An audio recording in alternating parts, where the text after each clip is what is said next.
morning, good afternoon, and good evening, and thanks for stopping by. Our dedicated team will guide you through with the latest updates and theories at Starbase, Texas.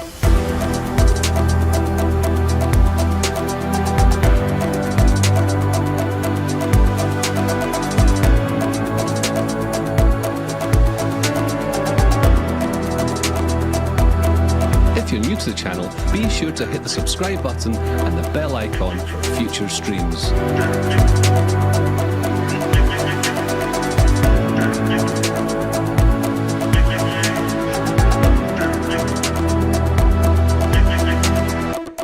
Good morning, good afternoon, and good evening, Starbase friends around the world.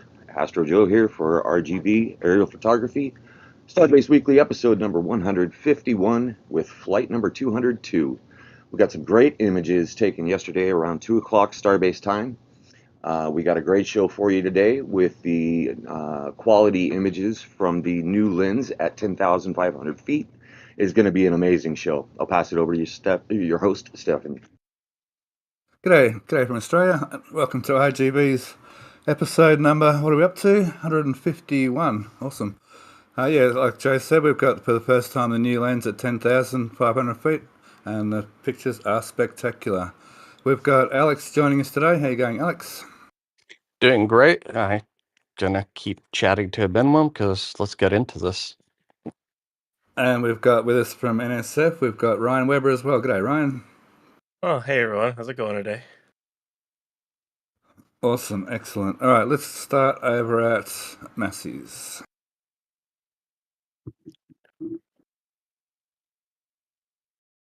So there's a nice panoramic photo. Let's start down here at the test cage, shall we? Nice close in here. Just quickly first, we'll look at this on the side here. They've added these braces. So they've taken down this platform here on each of these 4 pillars and added all this extra bracing in here, strengthening, which I guess is to counter the forces of these dual rams on each post here. And we can see them, well, it's down the front here. There they are down here, 4 of them. Because of course the 5th one down the back, there isn't one down the back. There's not a platform down the back, obviously, because of the platforms back there. Going back to this close-up photo. A few sort of things to note. We can see a new pipe going in here, which is that pipe we think that went underneath, and it looks to be the hydraulic line. We can see some hydraulic lines here.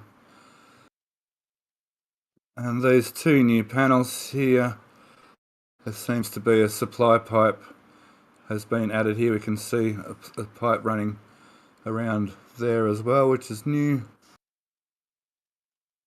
And I think they're new. I think that's what we're seeing in there. A couple of accumulator tanks in there.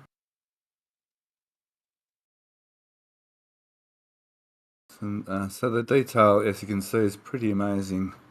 You can see right in here these little pins have started to show up on top of the clamp arm, ready for the clamps to go onto, I suspect. And we'll just keep in mind that bolt pattern. We'll see that a bit later on when we get to Sanchez.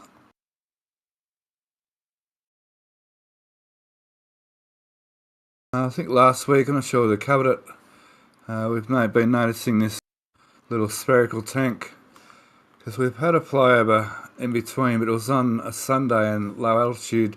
So there's a few things that we covered in our show and tells that I don't think we've covered in the live streams. So this spherical tank's plumbed into the liquid nitrogen, and it seems to have a vent plumbed in over here as well. So that's diffusers. I actually think one of those lines is pressure fill or to maintain pressure. I don't think it's the vent. There seems to be some line going over there.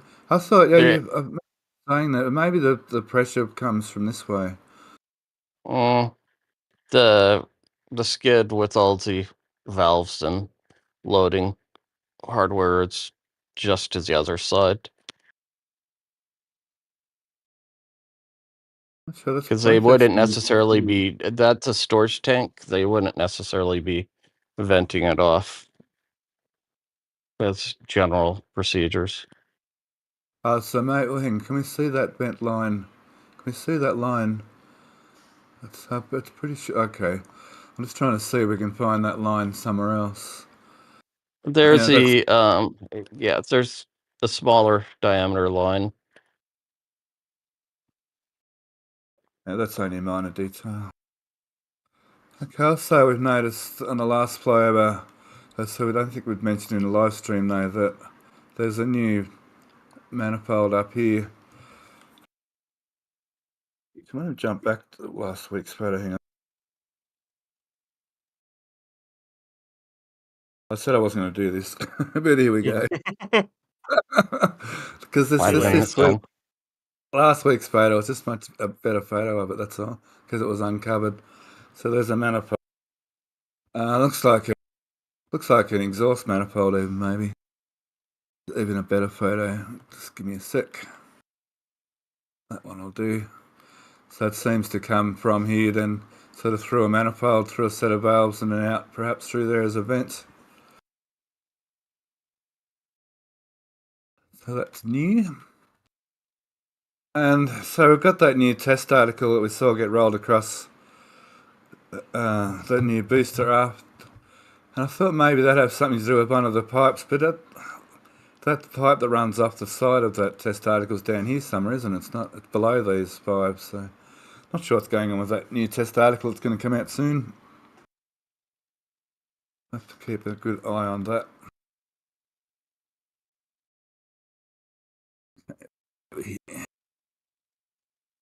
What else did we spot yesterday? That's pretty well it in that cage. Turning over to the LOX tank area, we can see they're getting the rebar set up, ready for the tank mounts. Some embeds in there.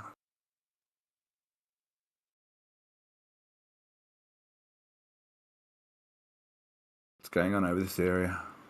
Oh, they're for the booster, aren't they? Those SPMTs. So I guess that booster's kind of stuck here for a little bit. I guess I could take it to the launch, I could take it to the ring yard, I guess, but for now it doesn't really have a place to go back to the Mega Bay. My prediction has been it gets parked in Rocket Garden until they need it using that stand, because that booster cryo stand is kind of useless now. So yeah, this will be the last cryo test for this stand. So the Block 2 stand is getting made down here, which will have a different orientation for the rams, we believe. This framework here, this is the first time we've shown this on the live stream. We saw this in earlier in the week flyover. That confirms that there is actually two quick disconnects for the booster. I know it's long been suspected and well speculated. I mean, we've sort of speculated because of the launch side as well, where there's two separate cryo systems at the launch side as well coming up the gantry. But this is a pretty good indication it's definitely happening, which is exciting to see last flyover. And of course, once booster 17's finished here, we can expect them to see them disassemble this frame completely and start plumbing these pipes over into the new I guess you'd call it a gantry, QD gantry. Moving on to the new cryo stand, they're just continuing. They're starting sort of backwards, I guess, or the other way around. They're putting the platform up first, and then of course we've got, if you look over here, I've got a better photo, hang on. So all this superstructure under here still needs to be added in, all this superstructure. And of course the new stand has this extra bits in here. So the platform is already being stood up out here rather than being tacked on like this one was. So they're kind of going the other way around. So going back to that, there's still all that superstructure to put in around here. Plus, of course, all the rams. Now, on those rams, actually, there's... Hang on, let me find the photo. 1 second. There it is. Over here, we've got the cages for the Center 13 rams, because, of course, unlike the new test structure, this cryo stand only has the 13 sensor engine rams. They don't do any testing on the outer 20 engines on the cryo stand. Unlike this one that's got 20 pull-down rams, 20 push-up rams, and more 13 pull-down push-up rams. This cage has got so many actuators. 10 around here, 5 up there, another, how many up there? 6 up there. It's going to have lots and lots of rams. So that's progressing well. I guess over the next sort of weeks we'll start to see that superstructure put in, and then those cages, etc. Okay, let's go over to the flame trench. I'm going to have to bring up last week's flame trench photo, I'm sorry.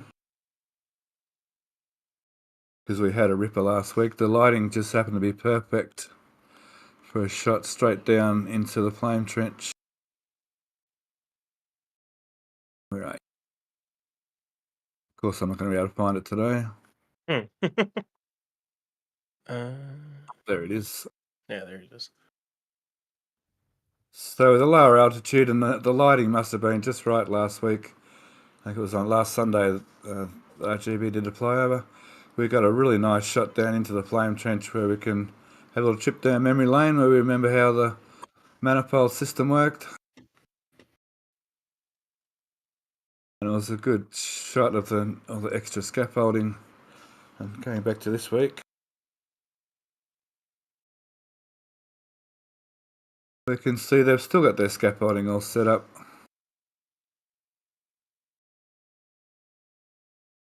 Not exactly sure what they're doing down in there. We've got a bit of painting going on. Oh, excuse me. And you can see the rails in there, so they're more than likely doing some maintenance on the rails. I guess there may be something to do with the walls down there. So maybe that... Go on. Underneath the sliding door, there's a bunch of locking mechanisms. When it's closed, you can see where they hold it down during the static fires. So it looks like they're working underneath the bridge on those locks. Under there. Yeah, because you can see the frame of it. Are these locks here as well? No, those are just suspension on the crane rails. So these lock the platform in place so it doesn't get blown away? Yeah, there's a bunch. If there's a checkerboard pattern, if you go a few weeks back when it was like I think 314 might have been. It was closed. 1 second. No worries. That's 314. Oh, we need older. What was We said we weren't going to do this.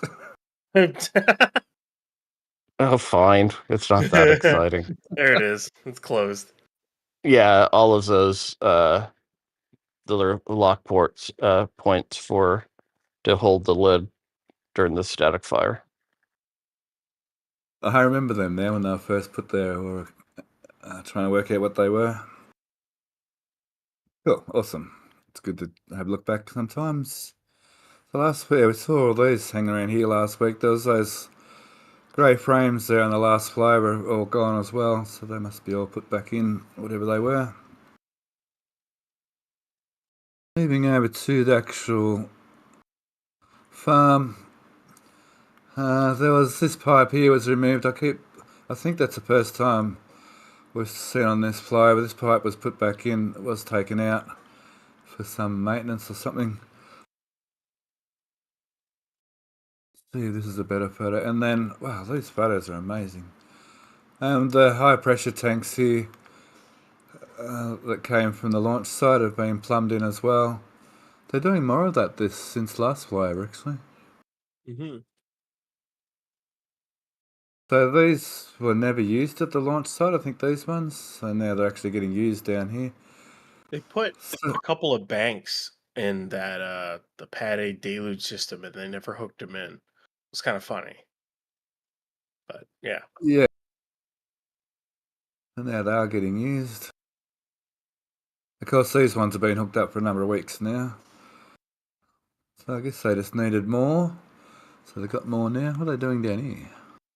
Nothing really. Scaffolding. Not really much. I'm Okay, time so for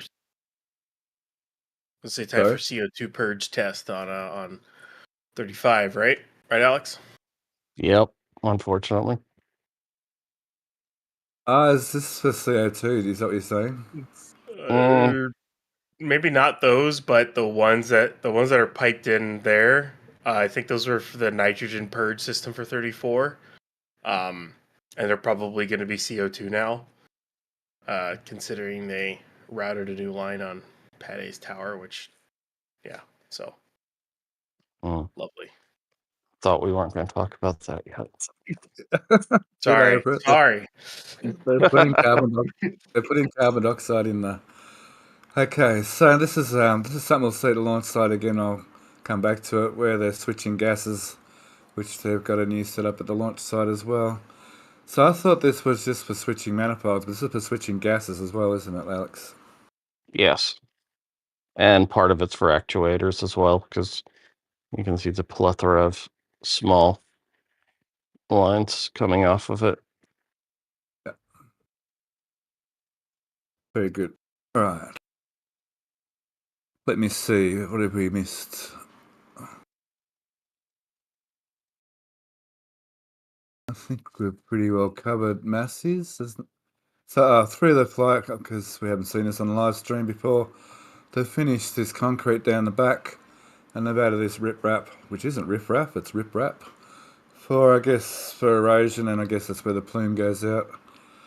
And we can see a nice bit of, erosion on the concrete. It looks like it's sort of new, or not new, but it's been slowly been happening over the last few tests. If you go back a year, it had some of those.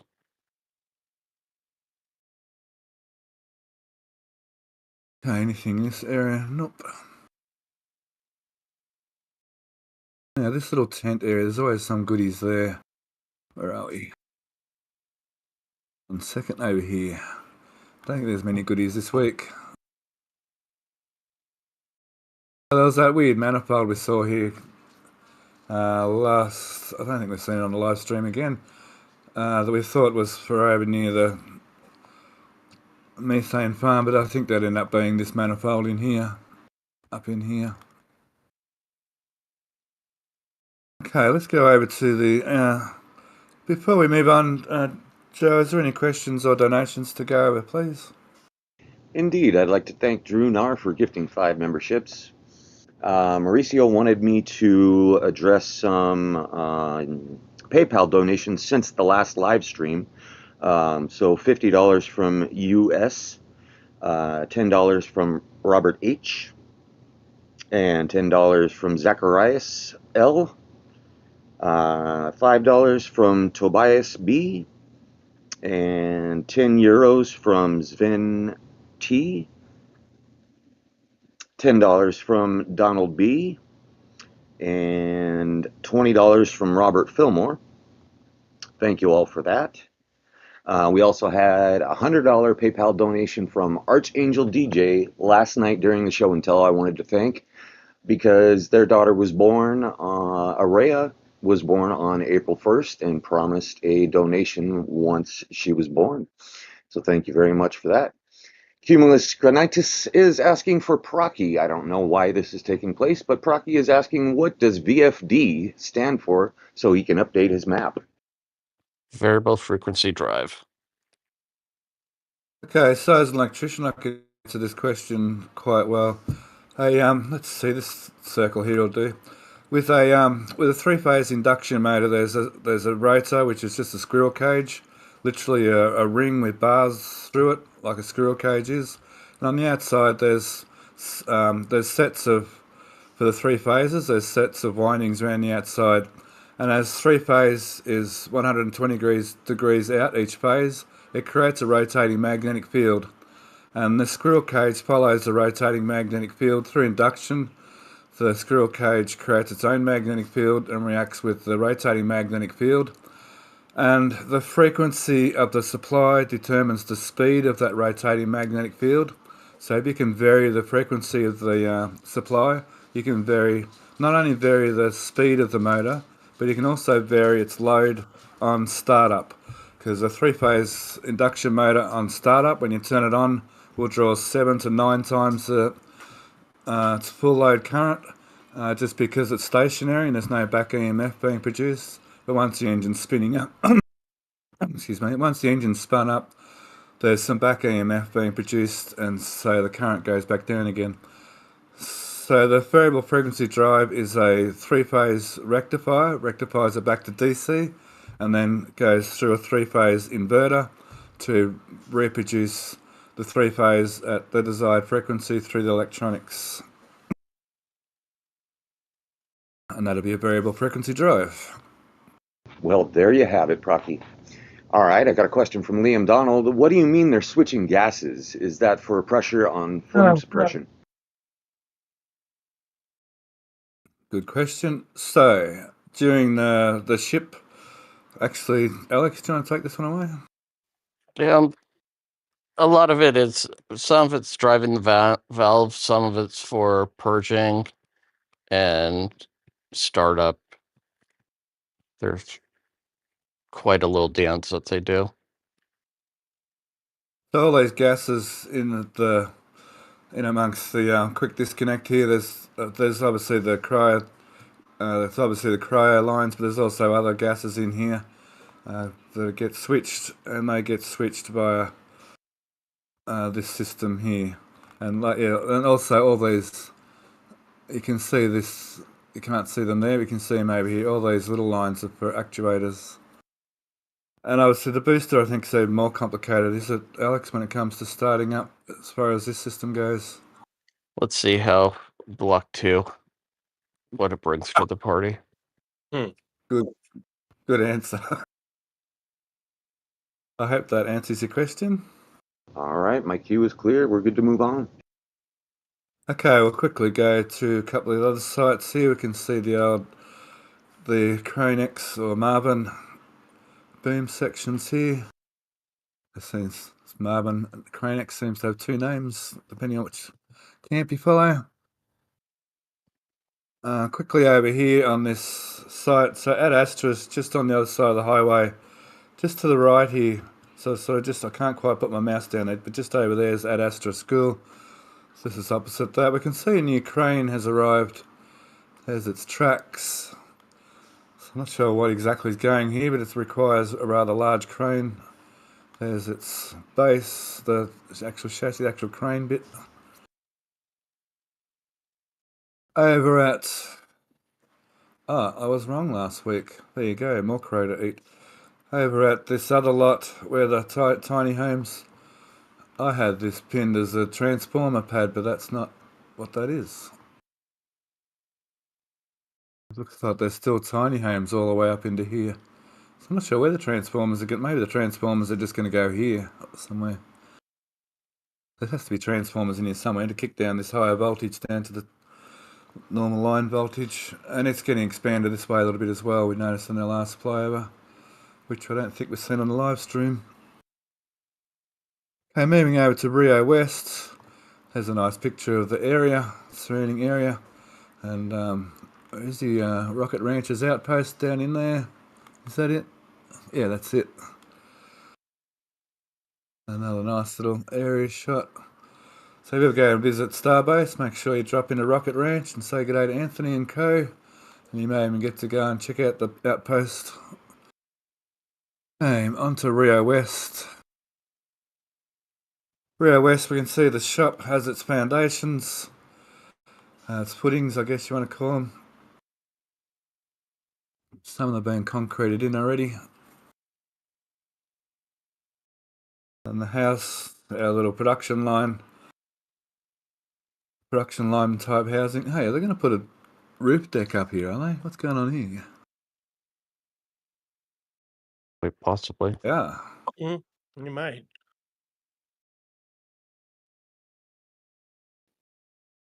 Close, but some of those houses over yonder, they have a deck on top. Yeah, the production line. It's like a production line. As an electrician, I've done this before, where you get a street of houses and you do a bit of the work here, then you move over here because some of it's completed, so you do some of the work there and then move over here and do some of the work, and next thing you know, the whole street's full of houses. That's coming on nicely. These look pretty well finished. I guess we'll start seeing the scaffolding coming down and perhaps some kind of exterior veranda or walkways put in them maybe.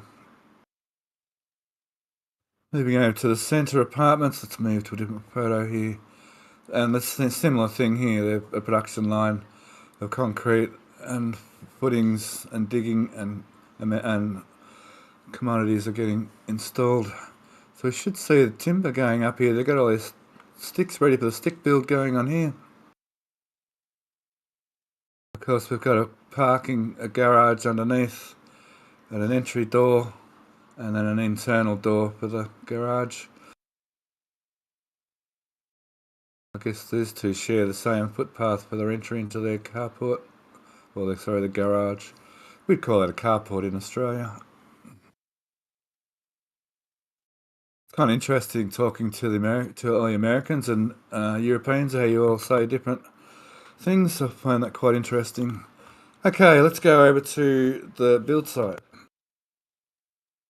Sanchez. Start at Sanchez. Let's not look here for a minute. This week we got some fantastic looking down, straight down photos. But still, that's a lot of those cables are gone now. Maybe they've stopped using those heat mats on this side now. They've cleared out most of the welders. So this is almost ready to roll, perhaps. Though we still haven't seen them install the clamp arms yet. I guess in the back channels you've all seen photos of the clamp arms that I'm not going to show here today. That got leaked somewhere, but they're looking kind of beefy and totally different design. You can check out your X accounts for that. I wasn't going to show it, but I can talk about it. Moving over to the flame buckets, and of course there's an interesting development since this photo was taken. Obviously, if you've all been watching the live streams, you'll know that these are now in the flame trench at the launch site.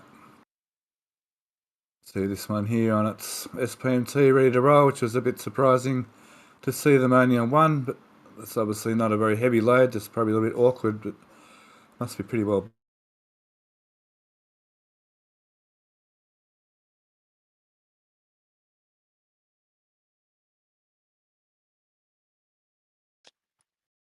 Did we lose your stuff? These guys doing some final little touch-ups before they go to the flame trench, before they go to the launch site. And the ridge is, I'm not sure the live streams, we've seen this in a live stream before, but the ridge is returned for the top of the flame bucket, which this is the top over here. So that red line is perhaps the overlap of where that will lie. And when we get to the launch site, we'll see where the spot for this pipe is in the flame trench and that hole in the wall ready for that pipe. Looks like they're going to run water through it and continue this side. Maybe we think for the top of the OLM, maybe that hooks up to the pancake manifold, perhaps. Bit of speculation there, of course. It's pretty exciting to see the flame buckets go to that launch site. Looking at the photos, and a lot of people are speculating that there's no way that they're ready for them now, but obviously they are. Not sure we were seen on live stream before, but you can see the markings here where, if you can imagine this up at a 45-degree angle, that would create a perfect circle. So we imagine the drill pattern for the holes in this little area is even around here. Maybe that's the engines out there even. Well, that's the really hot zone, and this is more colder zones out here, perhaps even. Well, this photo shows just how straight that line really is, and so it should be that the looks like it is. overlap of the ridge. Yeah. Yeah.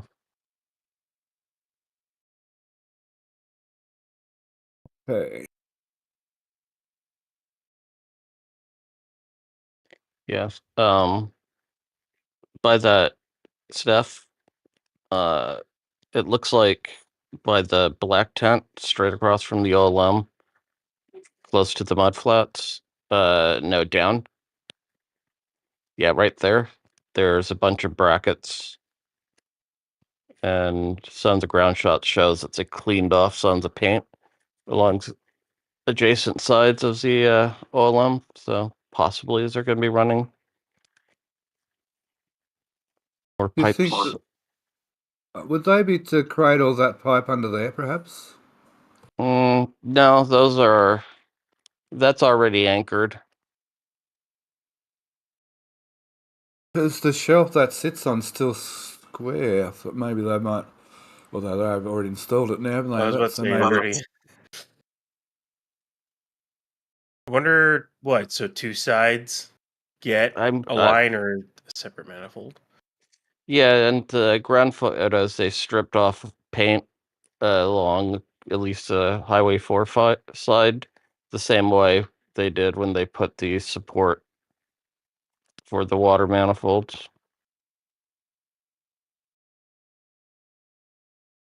Maybe there is a Okay. second manifold coming. Yeah, You think they're the same brackets that are under here? similar. underneath? They're Gotcha. they're similar. I see. I mean, they very well could be for securing pipes on the deflector frame. Pay for a lot of Second, yeah. things. Do these photos? Oh no, they don't. On the wrong side. Sorry. Yeah, they have all the tents and stuff up on.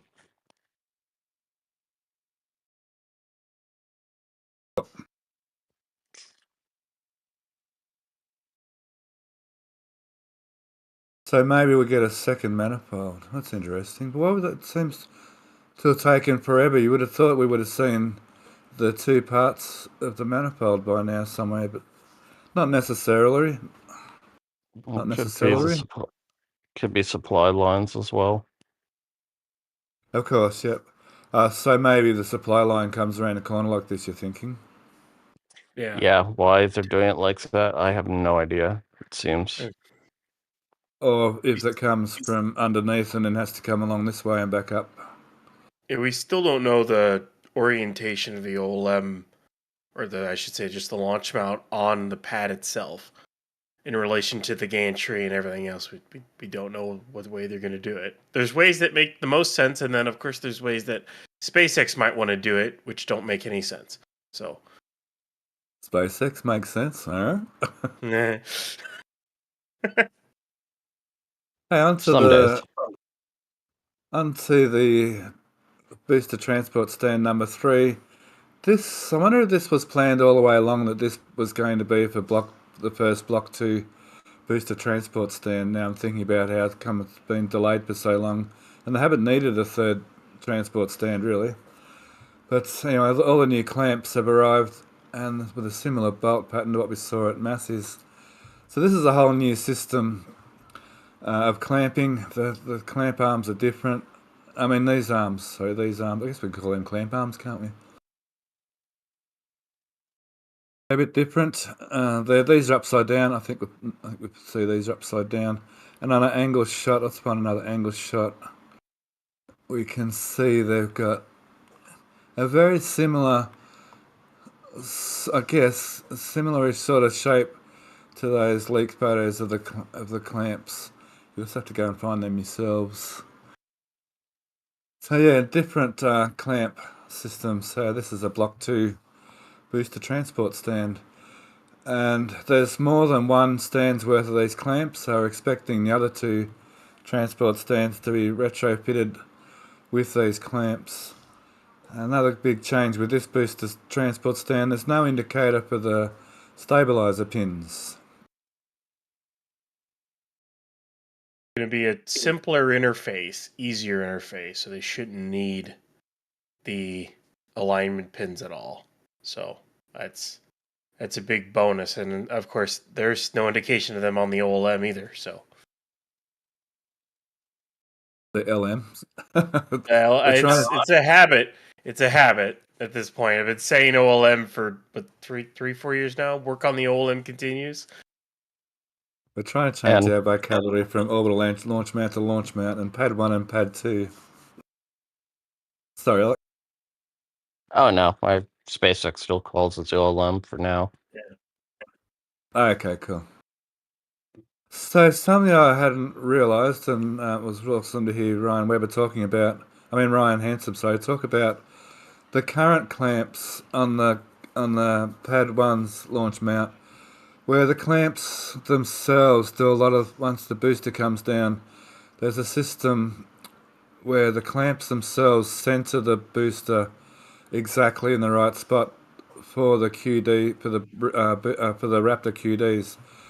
That's what I thought the idea was behind the stabilizer arms, but that's not correct. I was corrected on that. The actual clamps locate the booster exactly in the right spot for the Raptor QDs.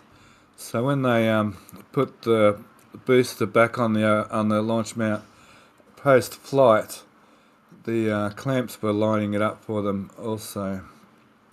The thing there's a bit of a dance that happens when they put the booster on the launch mount, and those stabilizer pins help to coordinate that dance to make sure that the clamps don't damage shielding or engine bells, or there's lots of delicate things there at that end of the booster.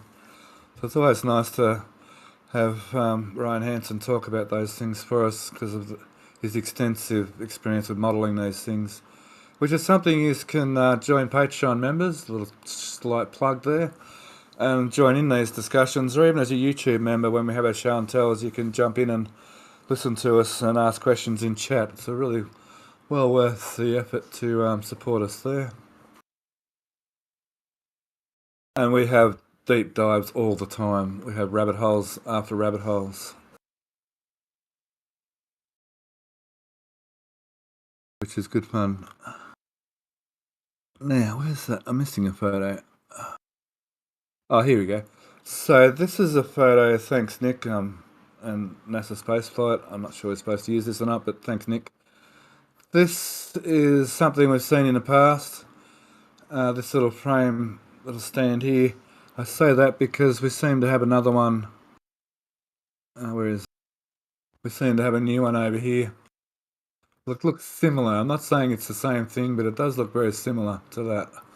So it could be another one of them.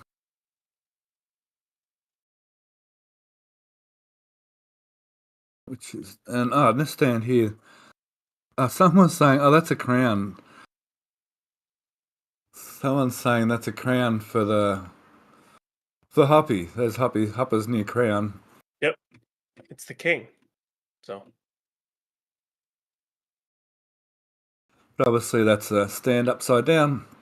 His feet in the air, and it looks like there's parts for many more of these circular stands, and they're not new work platforms. We won't be seeing new work platforms for the Giga Bay for another year, will we, Ryan? oh, like they're longer. I mean, Stargate's pretty much gone at this point. I don't even think they demolished the elevator over the course of the night because I don't think it's there anymore. But like the high bay has to go, then the wedge has to go, And then they have to start drilling the piles, and I'll just tell you, they're doing a ton of piles on this thing. So, and then comes the foundation. I don't expect them to be making work stands and anything else for it for the at least a year and a half. I would expect it's going to be a while. Yeah. Yeah. So there's more of those clamp arms in here for the new booster transport stand configuration. So there was something over there we had to look at. I can't remember anyway. It doesn't matter. Moving on to the ship quick disconnect arm. So starting to do some more work, or starting to do work on it again. See if this photo is better. Last week we saw this platform. There's a platform in here. Last week we saw that on the ground over here somewhere. Now it's installed. So it's about time. Maybe they're waiting for the final design, as we keep saying about. So we haven't seen the extra bit of the arm here. They call it the articulating bit, but it doesn't really articulate, does it? It's fixed, isn't it? Ish. I guess Ish. That's a good way to put it. it can adjust. It can adjust a little bit, can it? Yeah. It's they'll not- probably go ahead, put all this in, put the lines in, and then let it sit again for another like 2 months. Yeah. I mean, they made a nice pad for it at the launch site. Yeah, right. You can see the lower stabilizer arms down here. All of the parts have arrived. All of the parts have shown up now. With the 45-degree bit and the bit that goes down. I guess this stuff's all for the launch site. All this plumbing in here is for the launch site. I haven't really seen. I guess there'll be plumbing somewhere around for this, but I guess that doesn't need to arrive yet for quite a while. Tractor keeps showing up in there. That tractor seems to be the SQD tractor. We should call that one. Looks like a New Holland, a Ford New Holland being blue. These look like they're on their way to the launch site, probably for. I mean, they're for gases at that end of the launch site. Okay. Moving right along. As Kermit the Frog would say. Right, so we've still got ship 26 there, just to annoy some people. Mm. And while we're down here, we can see they've moved ship 20. We haven't seen that on the live stream yet, I don't think. And they're doing some drainage and the reason being they're doing some drainage work in here. It looks like they're going to get the road back together before they actually dig up this area, so they can bring boosters back through here, because very soon they're not going to be able to bring boosters out past Mega Bay, out past High Bay anymore very soon, because they'll be drilling piles and everything. So it looks like they're consolidating the drains from Remedios and between the Mega Bays here, and they're making their own culverts here. You can see they do-it-yourself culverts. I hope they're more successful than their do-it-yourself vertical cryo tanks.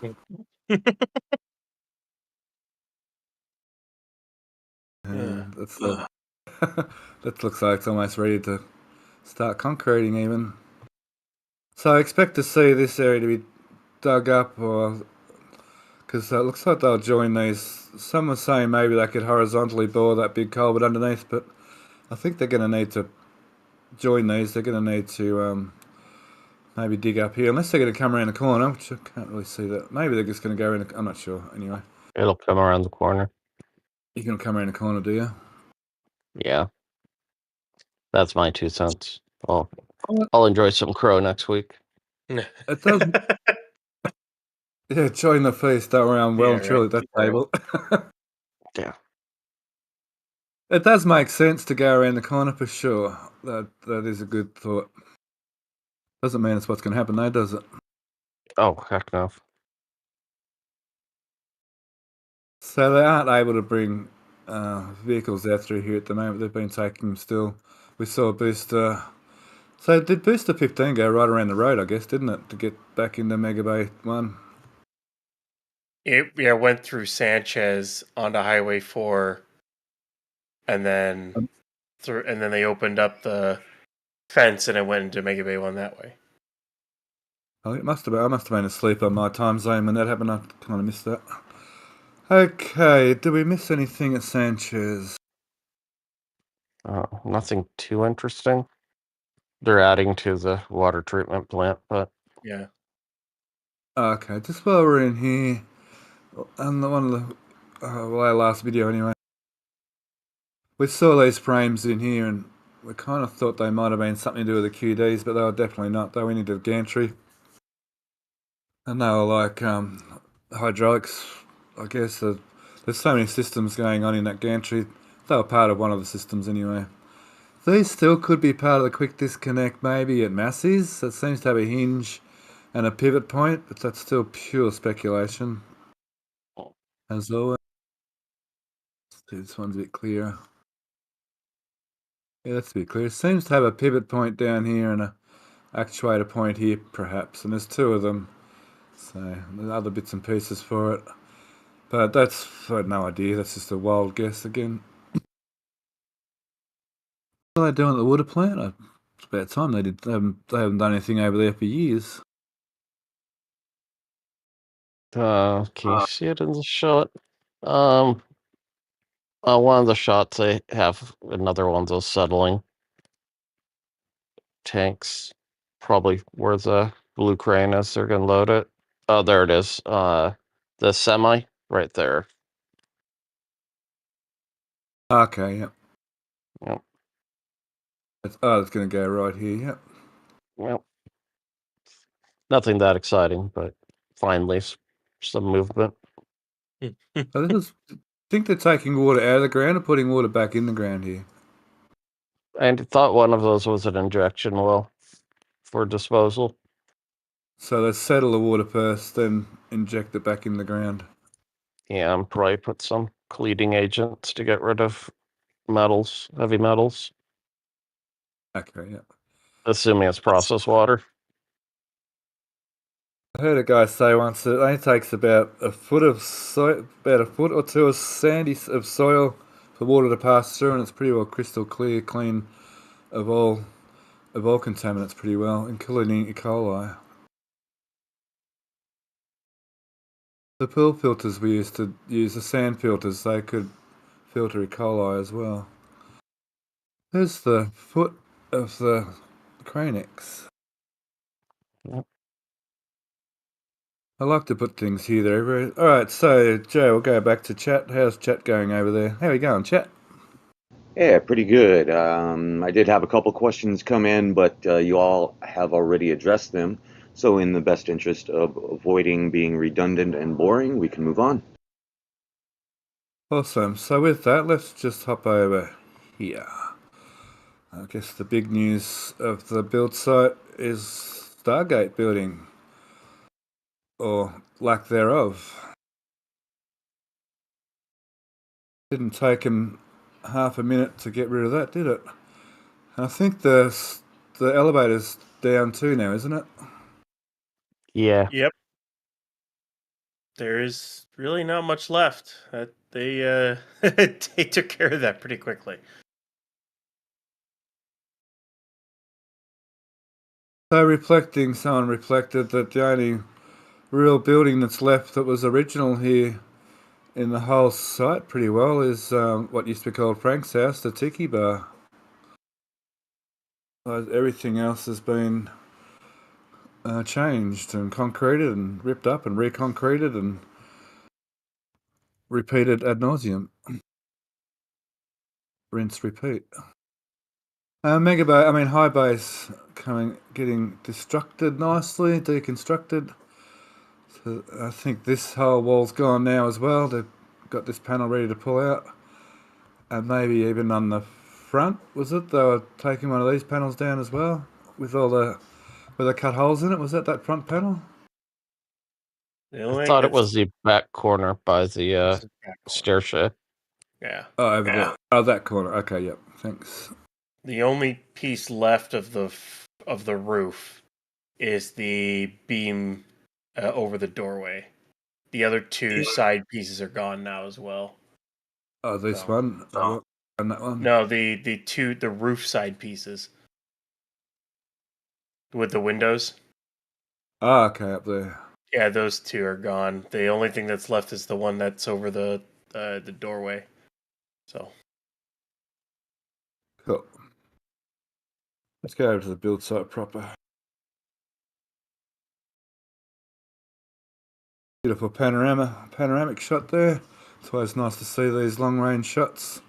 Some beautiful colours.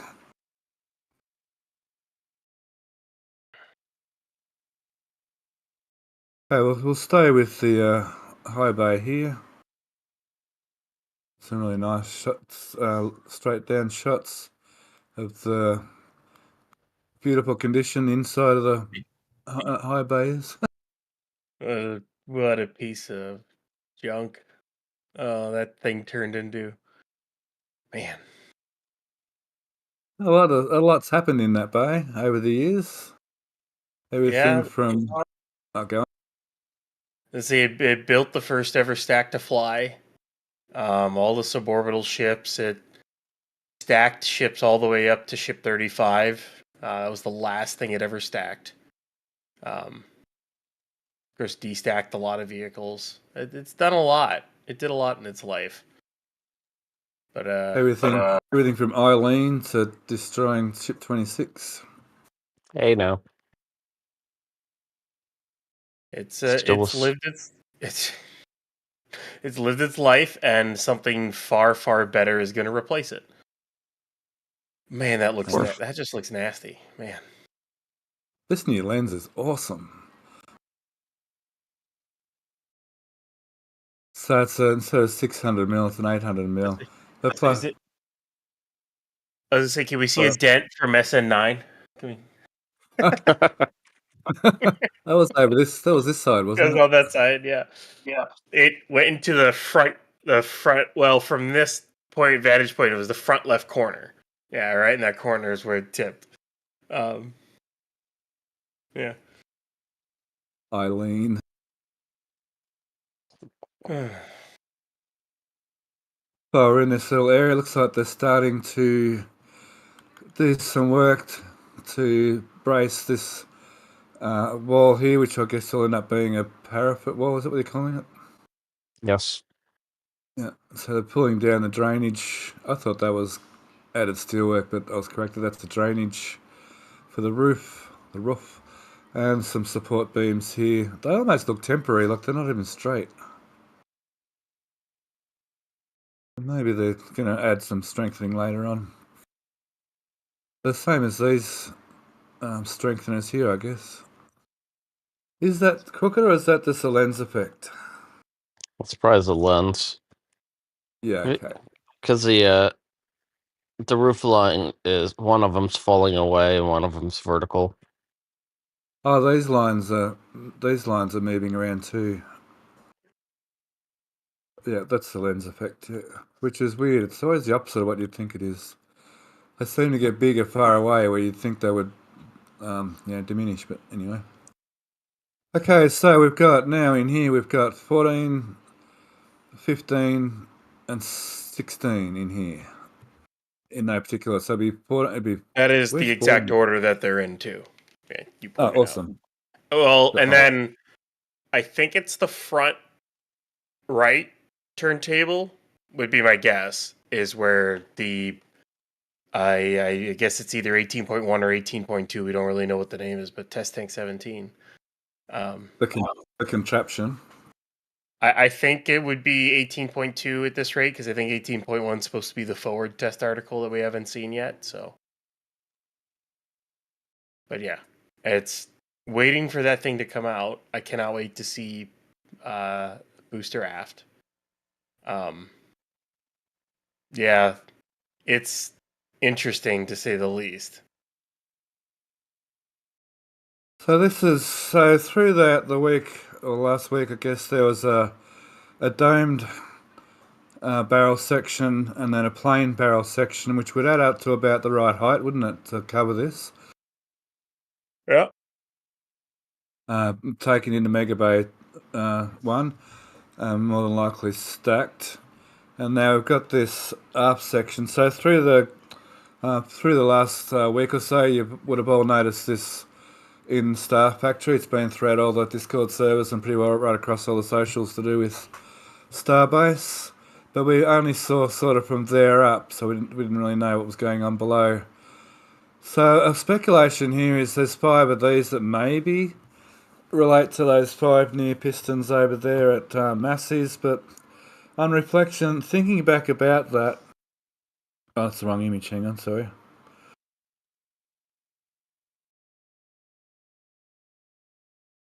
Thinking about that, those pairs of rams here and only single tubey things there, so I'm not sure how that's going to work. They could put a linkage and then do differentials so that they could add some twisting forces as well. That's just one thing. The other thing is if this does get the barrel sections over it, how are they going to translate that through to the... There'd be no point to barreling it up if they're going to have multiple penetrations through it for actuators and such.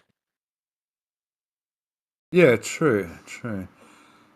I just had a thought right this very minute. Would that be a brace maybe to counter the lateral force while the booster's descending when it's in like horizontal-ish, where it's sort of leaning over and flying down where you'd have a bit of side force on this header tank? Maybe that's a brace to hold against it. Just a thought, I don't know. If they add like a couple of they just really are going to add a lot of dry mass. But at this rate, it's add dry mass and take it off later once you are able to refine the design more. Because I think Go on. I think they refined the design far too much on Block 2 of ship, and it bit them in the rear end. So now they have to go back and add mass back in to certain areas to fix problems and move forward. So, and it appears they're doing massive changes to the booster aft section. So, oh yeah, fun times ahead. Jake, so if they're QD, so if this is the side the QDs are, this would be when it's flying. This would be towards the sky, wouldn't it? And so this could be. We don't know. If you rotated the booster 180 degrees, you could have one of the QDs being essentially the same position, and then another one 72 degrees away.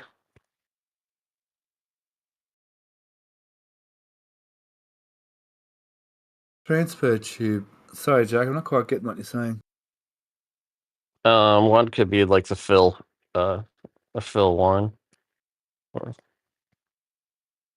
I don't. Most of that upper portion, I think, is a test fixture. I don't think it's actually part of the tank. I think most of that's test fixtures for side loading and other things. Yeah. Those ports are probably where the QDs would go, or relatively, but they're not obviously not actual QDs. They're just fill in empty ports or whatever, drain ports. That transfer tube. Yeah, and that would be the top of the transfer tube to go up to the common.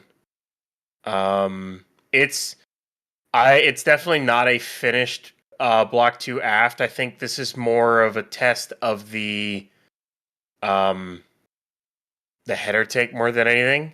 But I also think they will test the thrust structure, at least part of it, with all the rams that they've added in. The thing is to people, it may look like there's not a lot of stringers on there, but it can't really tell with the cameras. We don't know until they roll that thing out and we get like up close high res shots of it. So And also, they may even add more stuff before they stack it in there. So we don't really even know what they're doing to it in Mega Bay 1. So Yeah, and the possible test tanks they have at McGregor was a similar size as well. Could that be a rather than a brace? Could that be an actuator and even be somewhere where they can push? Also, perhaps could be.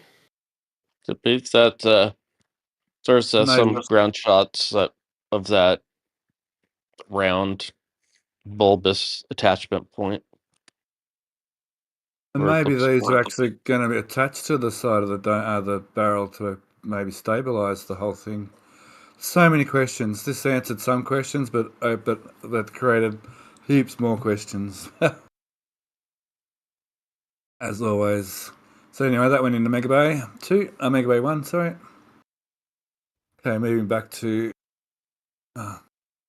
the build site. So that's Mega yes, Bay 1. Okay, Mega Bay 2, we have 35, 36, and 37. 35 should be nearly ready for a static power, although they can't do that at masses just yet. Ship 36 is quite naked with no tiles. That was pretty unusual to see. Maybe they were in a hurry. The thought maybe they were in a hurry to get parts out before they Mm, I No. no. With 36 and 37 and 38 not having tiles, I think they need controlled reentry data. I'll say controlled top of that. Controlled reentry data from 35 or from a Block 2 ship before because I think they want to see if they have to make any changes to the heat shield.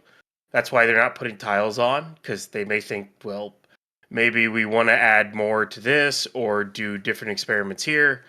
And the fact that they haven't tiled 36 at all, it's not the fact that they're rushing, it's the fact that they're waiting on something at this rate.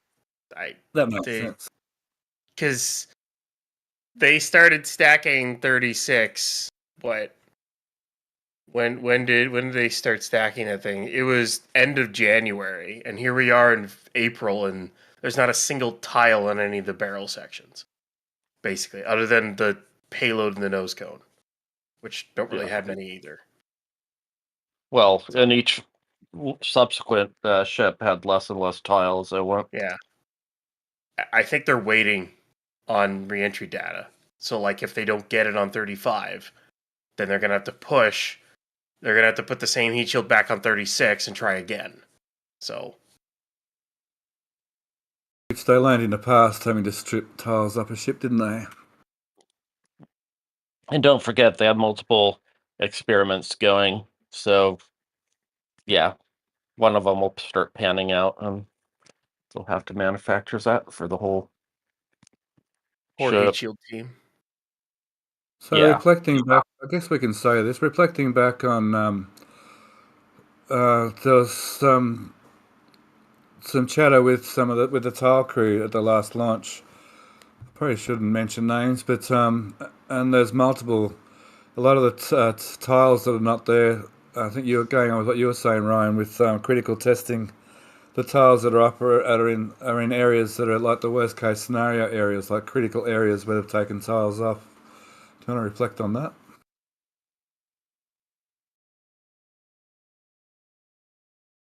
Which so that would that would go along with what you were saying, where they need data to continue to tile the ships. I mean, the heat shield's always been one of their critical paths that has the most question marks around it. Not Tom B. We need a new ship 26. No, we don't. No, Wait, they 36? need heat. They need heat shield data more than anything. That is, other than actually getting a Block 2 ship to absolutely get past Seco for once, and getting the deployed data plus engine relight data, like the heat shield is the biggest thing to figure out on a ship, because even if they catch one, um, I'm going to assume the heat shield is still going to be a massive issue. It's going to take a while to nail that thing down to where they can actually reuse a ship. So Are we already at 2 hours? That doesn't matter. Huh? No, an hour. An hour. Oh, gotcha. Cool. All right. Now, 37 has only the up section to come, and it's had, what, one downcomer so far put in? One of the 3 RBAC downcomers. So one of the... They've had I've only seen the center transfer tube. I've not seen the RVACs in there yet, or the aft. So that opens the question on whether or not they're making changes to those, plus the aft. So if we don't see that in the next week or two, just that basically gives our confirmation that there's your problem. It's like, well, there's your problem, as Adam Savage liked to say. So yeah, right there. There's your problem. All right. Anything? That's all the info so far on all the ship. Obviously, Booster 14 has been confirmed to be flying for a second time with 20. How many engines? 20. How many engines are reflown? 29, I thought. Yeah, that's it. All but 4. That's correct. And we're not sure whether they were off 12, 14 or 15, because 15 had no engines when it went to Rocket Garden, didn't it? 12 has got no engines either. So they've got 99, nearly 100 flown Raptor engines recovered, which is pretty awesome, really, if you think about it. Okay, moving to the back of the factory, you can see some more aft flaps arrived, and the forward flap has disappeared. So the flaps are getting moved around. Oh, something I missed in last week's show and tell, but they're ripping up concrete. There's some more concrete here. So one speculation is a new loading bay sort of system to finally get rid of this sort of temporary system here. Maybe something a bit more permanent. Who knows? Maybe the bakery, but I mean the bakery, as far as I know, was going to go into the factory, but maybe not. Maybe this is a good place for the bakery. It sort of is and it isn't. The way it works around these transformers, and it's near one of the main entry doorways. Although with the new factories set up, maybe they don't need this as a parts arrival doorway anymore. Maybe they can use these areas over here as parts arrivals. Who knows? Or on the lower portion of the office building. They have 4 loading docks there. Yep. So now over here, I can pull your trucks in here and back them into there. As actual, even back right in. Is that high enough for a truck? It is, isn't it? Yep. Just drive right in. Just drive right in, yeah. And then there's that doorway over here too. There's plenty of doorways. So that doorway's so that door's not necessarily needs to be accessible if they do put the bakery here. But that's sort of weird shape. What they're digging up to be the bakery, so I've got no idea. Can only watch and see. Okay, moving on to the apartment building. I'll have a quick look at the ring yard here. So last week, I noticed there was heaps of cars parked in here. Now there's a whole ton of skips in here. So they're the refurbishing part of it. Look, there's even old stands and stuff in here. So they are doing a heap of stuff inside the factory. Retooling for Block 2. Yep. It's good to see. Still no word on this little indent, but looks like they did indent it just for the exhaust fans. As an electrician, I've never seen that before. They're usually just sitting on top of the roof. I've never known a reason for them to do that, but here we are with them doing that. Reserve parking, go them. Okay, onto the apartment. We can see some. Oh, they're not pile caps. They're Blinding layers. That's the words. My words are failing me today. You can see they're still drilling piles. Lots and lots of piles with the concrete trucks here. This one here is still active by the look of it. Just not So as That's when from bad. if I remember the construction that I've learned after watching all this stuff, they do a blinding layer slash rat slab, and then once it's all done, they connect all the piles into a pile cap basically to make the foundation. Exactly. Right. Okay. Yeah, just make a bathtub out of rebar. And then Nice. cover of rebar. So just to recap, this is what that building's supposed to look like.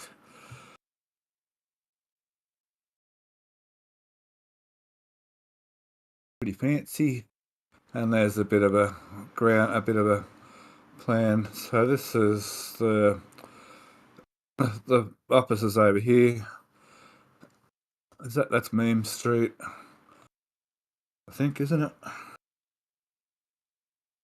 And looks like there's shops and parking underneath. So it's quite a large building. Looks like it's going to have the SpaceX type angle bits and pieces on it. Bit of a veranda out the side. Wonder if they'll And have an open. Say, what if it have an open center inside? So like, so every apartment has a window in it. You know, Probably. and a pool Because it and looked, grill. yeah. And an old rocking chair. Now. Oh, that's an old Aussie song. Give me a home amongst the gum trees. We've still got our little tent city going on over here. For birds of prey. They actually just They're, look like netting, they're not actually tents. There's I think hawks in them. What? There's hawks. I think they're training birds to take care of some other bird issues. Are you Nice. serious? Like grackle issues? I'm not sure. But yeah, those they have. I think hawks are in them. I saw one ground photo. Cool. So sort of what they do at airports to chase away. From the launch site? I believe. Or just from here generally, because the grackles will get in and build nests everywhere here, they're everywhere maybe. We have a problem like with troubles And they with get like on pigeons. cameras. Right. Yeah, they do. They ruin a lot of her cam shots, so they have to go. It would be just funny if a grackle was on a camera and all of a sudden the camera moved and it was a hawk grabbing the grackle off the camera. It'd be outstanding. Chat's being funny too about that. So the building a new gate here, I notice. A lot of the roadworks we've been noticing in the last quite a few months seems to be pretty well finished. So it looks like they're going to put a gate over here. So they're going to have I'm not sure whether they're going to put gates over the other end, over this end. So far they've got this photo. So far they've got it blocked off here, here, and here. And I guess they could block off here to make the whole area gated. That's a gated community, which I guess would be a good idea because there are quite a few tourists get around the village. Guess that'd be kind of annoying for the locals. Okay, the sushi bar's getting final touches, got its exhaust fans and so on put in, some decking hit down here, and a bit of I guess that's for looks to match that, because it doesn't really need. It looks like it's got a roof underneath. It's a bit of artistic design on top, architectural. What do you call that? Artistry. Architectural feature. And I think for the last time, we're going to show the pool area. Because once this is open and started being used, we're not going to show this pool area anymore for the sake of the locals. But that's the pool. Looks pretty well finished now. Everything's full of water. There's some looks like some lane markings in the pool. The spa, jacuzzi, whatever you call it, over here. Maybe like an entryway here, maybe a bit of a bar in there. So there's an amenities block in the middle, probably with change rooms and amenities, and at the far end is the plant room. Starting to get their walkways put in. Still no sign of a building here. We're still expecting a building here, but no sign of it just yet. But say it's not really much of a rec center. Just kind of a pool. Yeah. Which I guess could be loosely described as a rec center. Guess there's a bar you can get yourself wrecked there, but and then some countertops on that trailer, it looks like. Room shot? What? There you go. Yeah. So there's a road that goes to the palm trees. The dying palm trees, yeah. They're doing it. Oh, those ones aren't looking so healthy. These are looking pretty good. SpaceX doesn't have a good history with transplanting. To be fair, it's a challenging soil to move things into. So I'm just going to backtrack here a little bit just for a second, because there is a development over here at Rio West which is worth looking at. Looking at the maps of Starbase, the city, this lot extends out this way quite a lot, and we can see they're starting to do that extension and starting to open up land out here. So I expect to see this all being the same as that and continuing along this way quite a bit. Just sorry to jump around on you there, but I just remembered that was something worth noting for everyone there. Okay, questions and donations for the build site, please, Joe. You know, everything's been really quiet on my end, so I just want to take a second for reminding everybody to toss the stream a thumbs up, please. I might do that myself. Consider it done. Oh, we've breached 1,000 viewers. Awesome. Go chat. Okay, let's go to the launch site. The main event. Where there's not much happening. No, nothing happened at all. Let's start with some nice close-ups here. There's a nice zoom right in. It looks a lot different now. Yeah. We'll start with this photo. I'll go back to the other photo, hang on. It's in here, we can see where there's the holes in the wall for the flame bucket water, and it looks like the manifolds on the flame bucket's going underneath that beam and on top of that beam. I think we got some good shots on an angle to show that. So many angles to choose from. Let's go with that one. So in here we can see the two holes. I'll find the other. There's a low angle shot I'll find in a second, and we can actually see that those holes are below that beam. So, which still leaves enough room for the ends of the tubes to reach right up to the cap that goes on top here. This shot, oh, not really, I'll come to another shot. Just bear with me here, with so many photos to choose from. So this photo here kind of shows the vertical position of the hole a bit better. You can see how it's down below, and the manifold should work in underneath there with the flame buckets down here. And then the ends of the tube sticking up here, ready for the ridge cap to go over the top. I remember back at Sanchez I said there was that little S-bend on the green pipe at the end of the ridge. Well, it looks like it's going to dip down and go in through there. Of course, the big news today is you can't see any of this anymore in here. They've put the flame buckets in, which was a surprise, I guess, that they could fit. I guess it wasn't. We knew they'd fit. Didn't we know already, Alex, that they were going to easily fit in between the scaffolding? No. It's should be almost. They should only have about a foot and a half on either side. That's probably 3 or Which 5 foot wide scaffolding. yeah, which means they would have probably had to take apart a lot of the scaffolding over the course of the night in order to lift those in today. So Like bits of scaffolding. I think that scaffolding would have been okay, wouldn't it? No, that's one of the bad ones. Oh, that's an inside one. Sorry, yeah, that's out there. Okay, yeah, gotcha. So maybe this stuff had to come down too? Yep. all of Oh, it should have gotcha. had Yeah, to come down.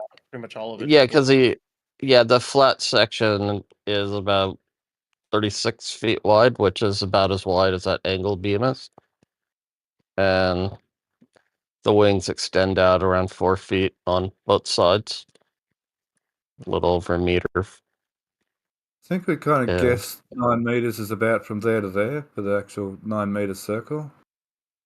Which will be right on the ridge itself, Yeah. or mostly the ridge itself. So there's a little bit Oh. extra, and then there's the wings. Yeah, 9 meters is just outside of those lift points. Cool. Is the flat piece of the flame bucket should line up directly with the angled pieces on that ridge on the main centerpiece, and Exactly. then the wings, the curved wings, will go up and not exactly make contact with the wall, but close, and Yeah. try to seal it because you want to basically you want everything sealed so that when the engines do fire, you don't get exhaust gases going into like a crack where you don't want it to go, because then that creates a hot spot which will start melting, and you don't want to do that. So literally everything's going to be either sealed off with welds or plates or things like that once it's all said and done. Correct. So it's sort of about how it's going. This is something Ryan Hansen knocked up in about literally 1 minute yesterday during show and tell. Sort of shows how the ridge cap will fit over the top of the flame bucket, and then the request to Cumulus Granus was he added sort of the issue that Ryan was talking about is there's this open area here. Ryan Hansen was talking about this open area here. It could be a bit of an issue because of the blast coming across here a bit. So something has to cover all that, perhaps. They could do with pipes coming together at the top. Like they could extend out those. Yeah. There's just so many Okay. ways to seal that portion. Yep. So that's pretty good to see all that going ahead. It is all I've noticed through the socials. Tons of equipment getting installed into the gantry. Not sure we got a closer photo of that. So basically, everything we saw in the original launch mount on pad 1, all those manifolds and all those systems that are inside the launch mount over there, are now going to be in the gantry.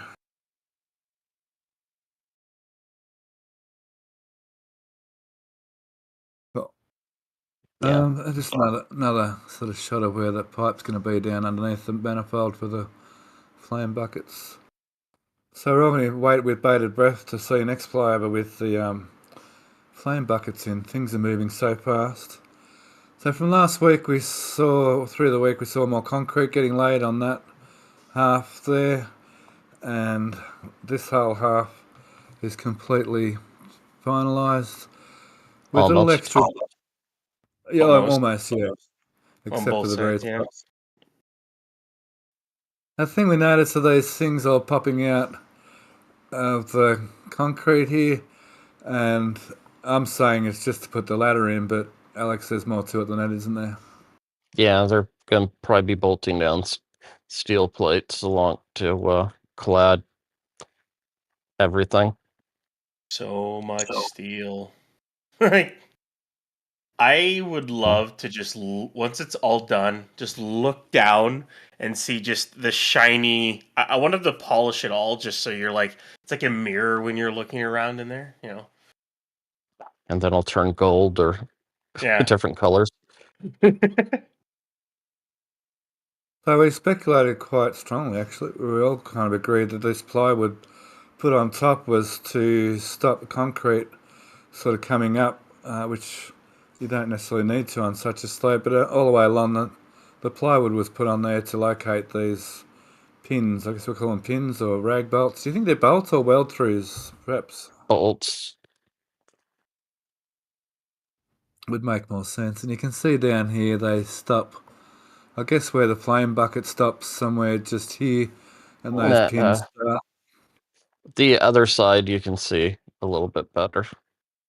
Yeah, use the metal at the end Yeah, of it. embed where it'll get where that bracket will get welded to. Yeah. That one there? Yeah. Yep.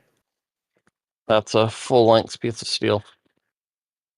Okay, and then those pins should start in here, Right there. Yep. Yeah. So at some point we'll see a bunch of steel plates just show up and get lifted in one after another. When you see that, you'll know exactly what's happening. Man, this new lens is so good. Hopefully It really they is. overlap them like roof shingles. Well, the opposite way of a roof to protect those bolts. Yeah, overlap them, and then they'll basically be burn plates, really. Yeah. Essentially, because they'll be able to just swap them out if they have to. So through the week, we saw some concrete get put down in that void. So we'll keep going on the water deluge now. There's so many things to look around. We'll just stick with the water deluge for a second here.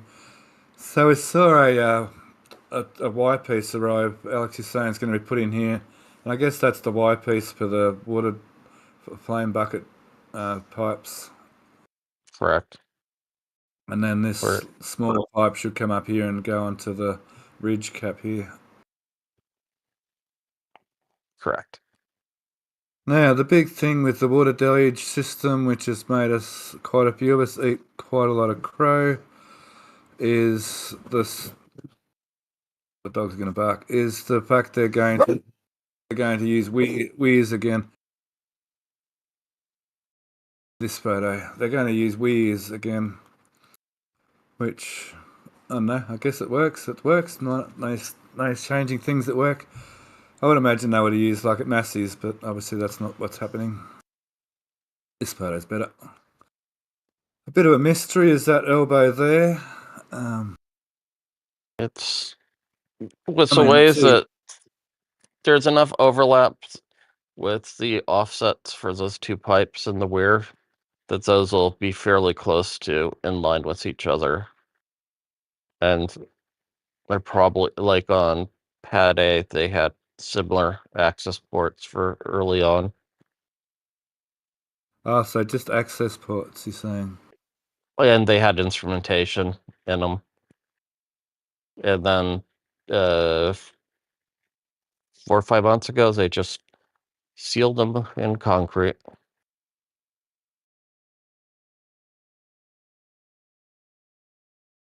The line and the other line there for the next bigger pipe. So they're going to be very close. And I thought maybe it's going to be in balance, but the next weir that T comes up in the same direction. Correct.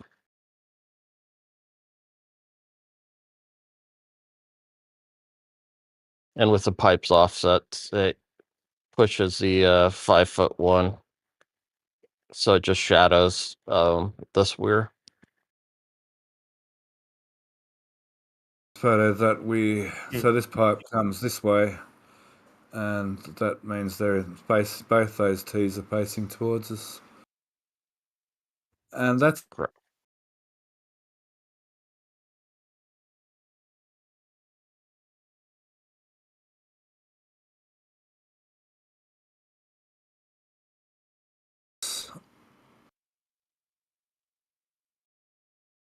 guess this will do. For this piece, the pipe in here. Yeah. Looks like that piece of pipe. Yeah, that was lowered in earlier today. Leaving this end open still, which could... So we've got the two big pipes from this end and this little pipe, those two pipes already going over. So we've got this pipe still has to go somewhere. And then this pipe here perhaps goes somewhere or perhaps gets capped off. It will have a flange on it. Just like the other side. The other side of this one. Yep. Flange and a cap in case they want to possibly put another tank in there because they have another spot for one. So, Of course, that's right. I remember you saying that now. Yep. It even looks like it's got a flange on it now. It has. Yeah. they'll get a cap with looks like a nice fan in there while they do work. Yeah, up by the storage building, there might be the cover for that. Correct. So when they put the fifth tank in here, they can simply plumb straight into that. If or when.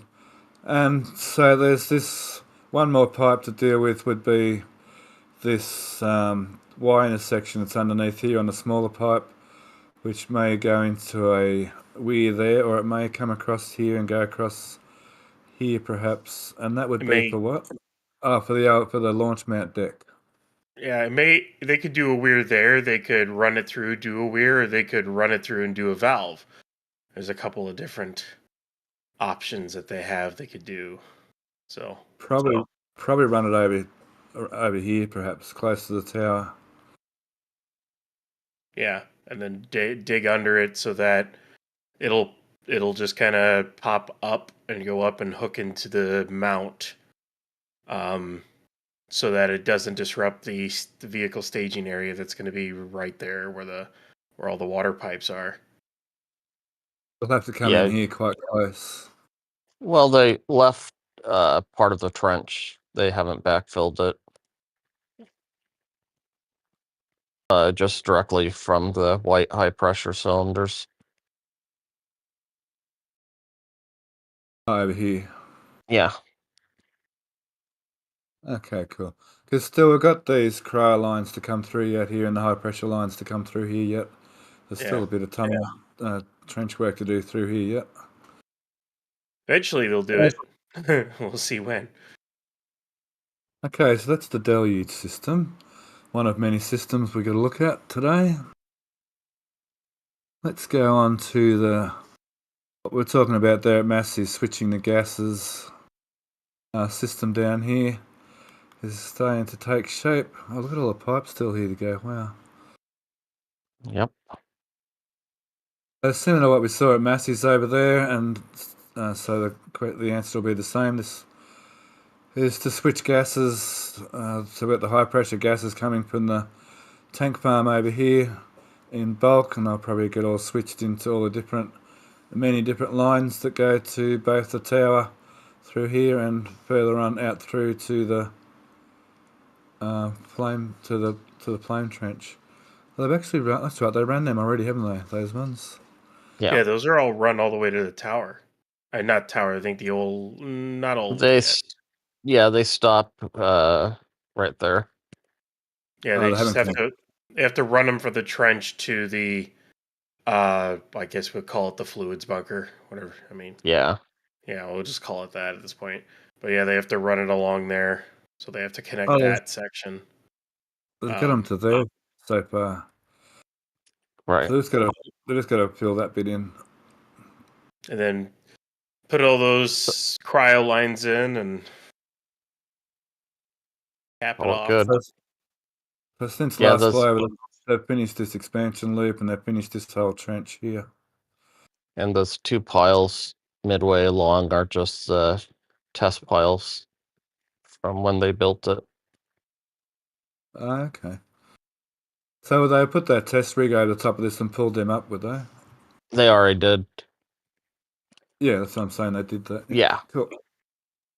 Whole bundle of conduit still to come over while we're just in that photo quickly.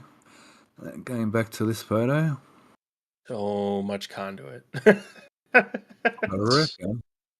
Display will do. Yeah, so much conduit. So that's got to head over in that general direction somewhere and pick up somewhere in over there. I think it's stubbed out right by that expansion loop. Yeah.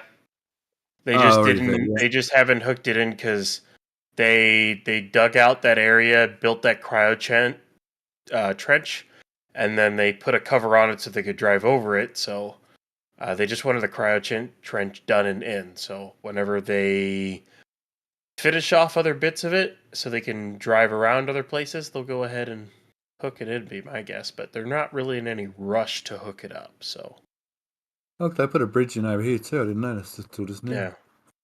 Yeah. Don't have a lot of access in this area right now. So we saw the big, on the socials, we saw the big transformers arrive, and here they are on what we expected to be the transformer pad. Quite a few of them, some massive step downs and some smaller step downs. So it looks like this will be the main electrical bunker, and this will be maybe one of the main control bunkers, I guess. Think you have that's the control, and that's Yeah, a switch gear. Yeah, power and control, and then comms. So this was a variable frequency drive building, as far as I know. It had a Yeah, written and on and the distribution, the high voltage distribution. And then this building, what are you expecting this building to be, sorry? The communications and the data. Oh, of course, All yeah. the Cool. So somehow we're still not sure if they've tied into these bolts from these bolts. Oh, so they're exactly in here. They're right here somewhere, those bolts. So this is But the old they, entry. yeah, those vaults, they did stub out their conduits when they installed originally towards those transformer pads. Oh, they did So too. So here's a thanks to Event Dude here. This is something they made up for us from an old image superimposed on this new image, which was pretty good work. We can see, yeah, they've got so the transformer pad. These go into this building rather than straight to the transformer pad.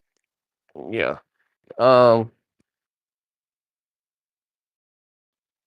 Yeah, those vaults are right where the transformers are. Okay, because the transformers must tap into them, I'm sure. Well, Yeah. yeah, you have the 3 high volt distribution ones, step downs, and then you have another set of step downs for local. Yeah.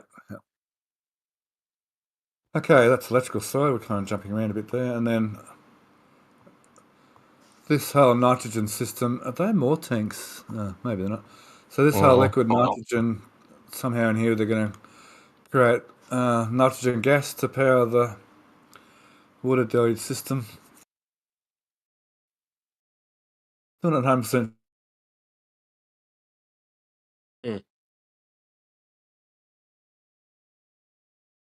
Starting to put the high pressure line together. This might give us a few more clues in the next sort of week or so. So you're thinking, Alex, there's a couple of liquid tanks for the smaller tanks and a couple of liquid tanks for the liquid nitrogen tanks for the larger water tanks. Yep, and those tanks have to be running at a higher pressure than the deluge water pressure.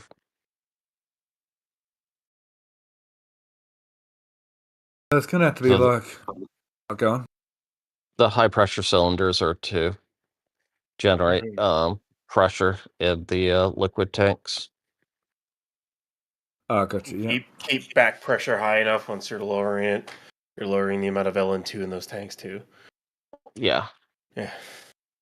Full pressure building excitement. Oh, I see, yeah. Is that a massive? Do they use that tank over there for that reason too? Yep, that's what Massey's, they have a high pressure supply line in the cylinders, I believe, are for their fire exit system, which is the Oh, water tank, right? Yeah, because previously they had one of the high pressure gas nitrogen lines running in right by the red cable. Why? it comes all the way over here and taps into the Yep. high pressure nitrogen line. Okay. That Yeah, high I think pressure, once that's enough high pressure nitrogen to keep that happy, I guess. it's 300 bar line, so I should hope so.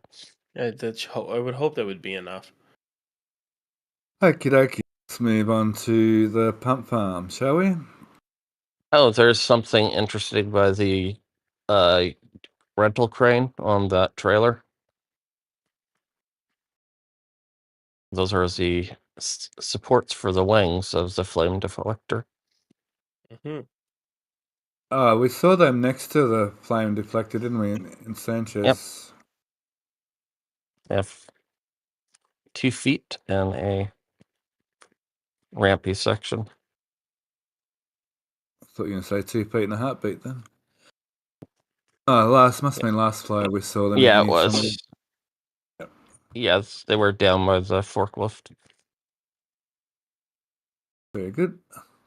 And I did know, just quickly, I did notice they've actually put one of the angle sections in on the wall as well. Yeah, there's one, I think, on at least 3 of the 4 corners. Yeah.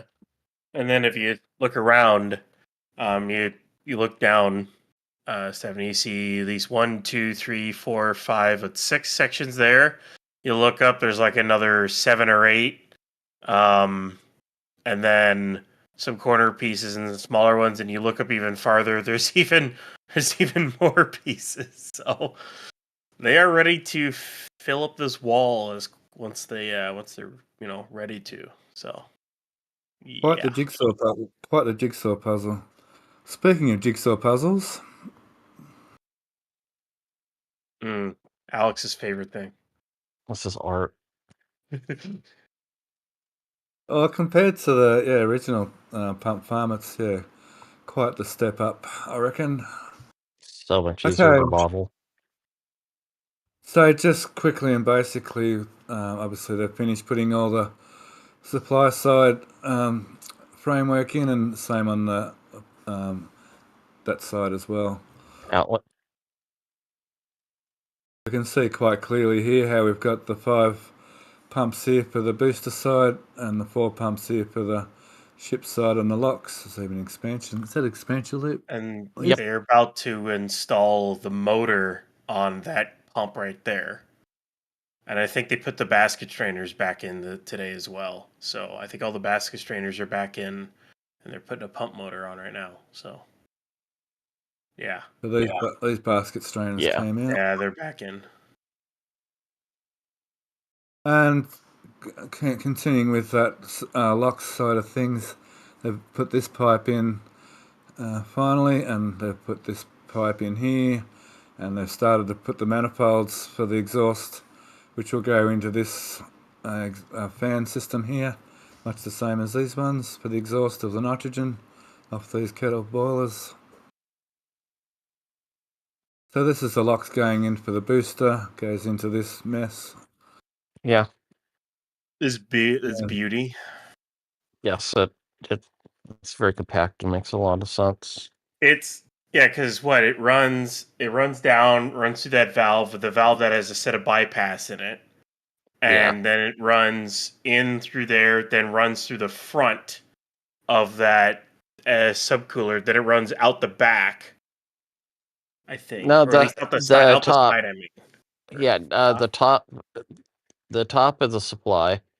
So Okay. there's 2 different loops, and then underneath it's a outlet. Okay, so the underneath is the out, and then it. The loops middle one is a nitrogen fill line. And it's 2 circuits. This is like 2 complete units. There's this half with inlet and outlet underneath, and this half with inlet and outlet underneath. So the inlet T is in both. I guess the outlet's T as well, do they, Alex? Yeah, and the inlets, you can see the flange that's going to be extended to go to the kettle boilers. Over the kettle Yeah, right boilers and then there. back. Yeah. Yeah. If Out you of, look at the the top one is that's going to feed into the end of the kettle boilers. sorry, the inlet's on the bottom, outlet's on top, is it? Outlets, the outlet of the kettle boiler and is the bottom. The top it's the loop bottom. is the inlet. Gotcha, that's what I said first. Yeah. So that has to Yeah. hook to that. Now that So- hooks straight across. You can see in the shadow by the rust. Yeah, that's the inlet to the kettle boilers. And then Um, so it'll tee off. Are they going to tee it off the line, basically, then? Yeah, To it's insert two. into both? Yeah, two go to the right, or it feeds two to the right, two to the left, and then beneath it is the outlet, and it connects directly underneath. To the... What is it? The line that comes off the pumps that hooks into the valve of the bypass. Right next to that, I'm assuming, is the outlet that then goes onto the racks and all the way to the cryo trench. I mean, and out. So yeah. Yeah, right underneath that crane boom, there's a red actuator. Now towards the center where it's kind of clear. Those are the in control valves, those two, and then just to the left, those are the outlet. Yeah. Nice. Yeah. Yeah. It's kind of It complicated. is. It is beautiful. Yeah. It's very So dense. they've removed all these vaporizers. Yeah, they broke. They need Plus, to. just when you first, then they have all these little pipes out here in places. So we do Yeah, know, though. I'll go on. Oh no, those 6 are to replace the water jacketed vaporizers in the fluid bunker. Yeah, for gas generation to backfill the tanks. It's for the nitrogen tanks, yeah. The LOX ones are further I just down. noticed that they dented that tank. That's no, that's Tankzilla. Oh, That's from no! I remember that was the old methane recondenser tank, wasn't it? It was also a nitrogen tank, but Or people thought it was. or what? It was near the recondenser. Yeah. Event. Yeah. Yeah, it That's was from a. launch. Yeah. That's from launch pro- 1. I think so. Yeah, and those 5 are the LOX vaporizers. Yeah. Further down there, yeah. Okay, moving on to, so we could spend hours in there, I reckon. Moving on to the methane side, we can see quite a lot of development going on here. We still haven't seen the methane line ran from the tanks yet, which will go on top of these top racks here, right up on top, so we'll have methane in and methane out. So they've got these manifolds, which is weird, they're going down first. I guess they'll have the same as the, can we see it? That's, well, oh, that's not a bad shot too. These kettle boilers have valves on them to maintain pressure in the nitrogen system, which I think controls the temperature of the methane. Yep. They'll have the same sort of system here, but this time they're going down, doing it underneath for some reason. And we expect they'll have another one of these fan units sitting here in reverse. That won't be there, or that won't be there, I guess. Well, I think it will. I think they're going to just hook this into the other fan box, but that's just me. Oh, okay. We'll have to They might see just there. hook it into and pipe it all into that fan box. I mean, because Yeah. all they need to do is hook the chill line into that chill line there. So or hook it into the other side, I should say.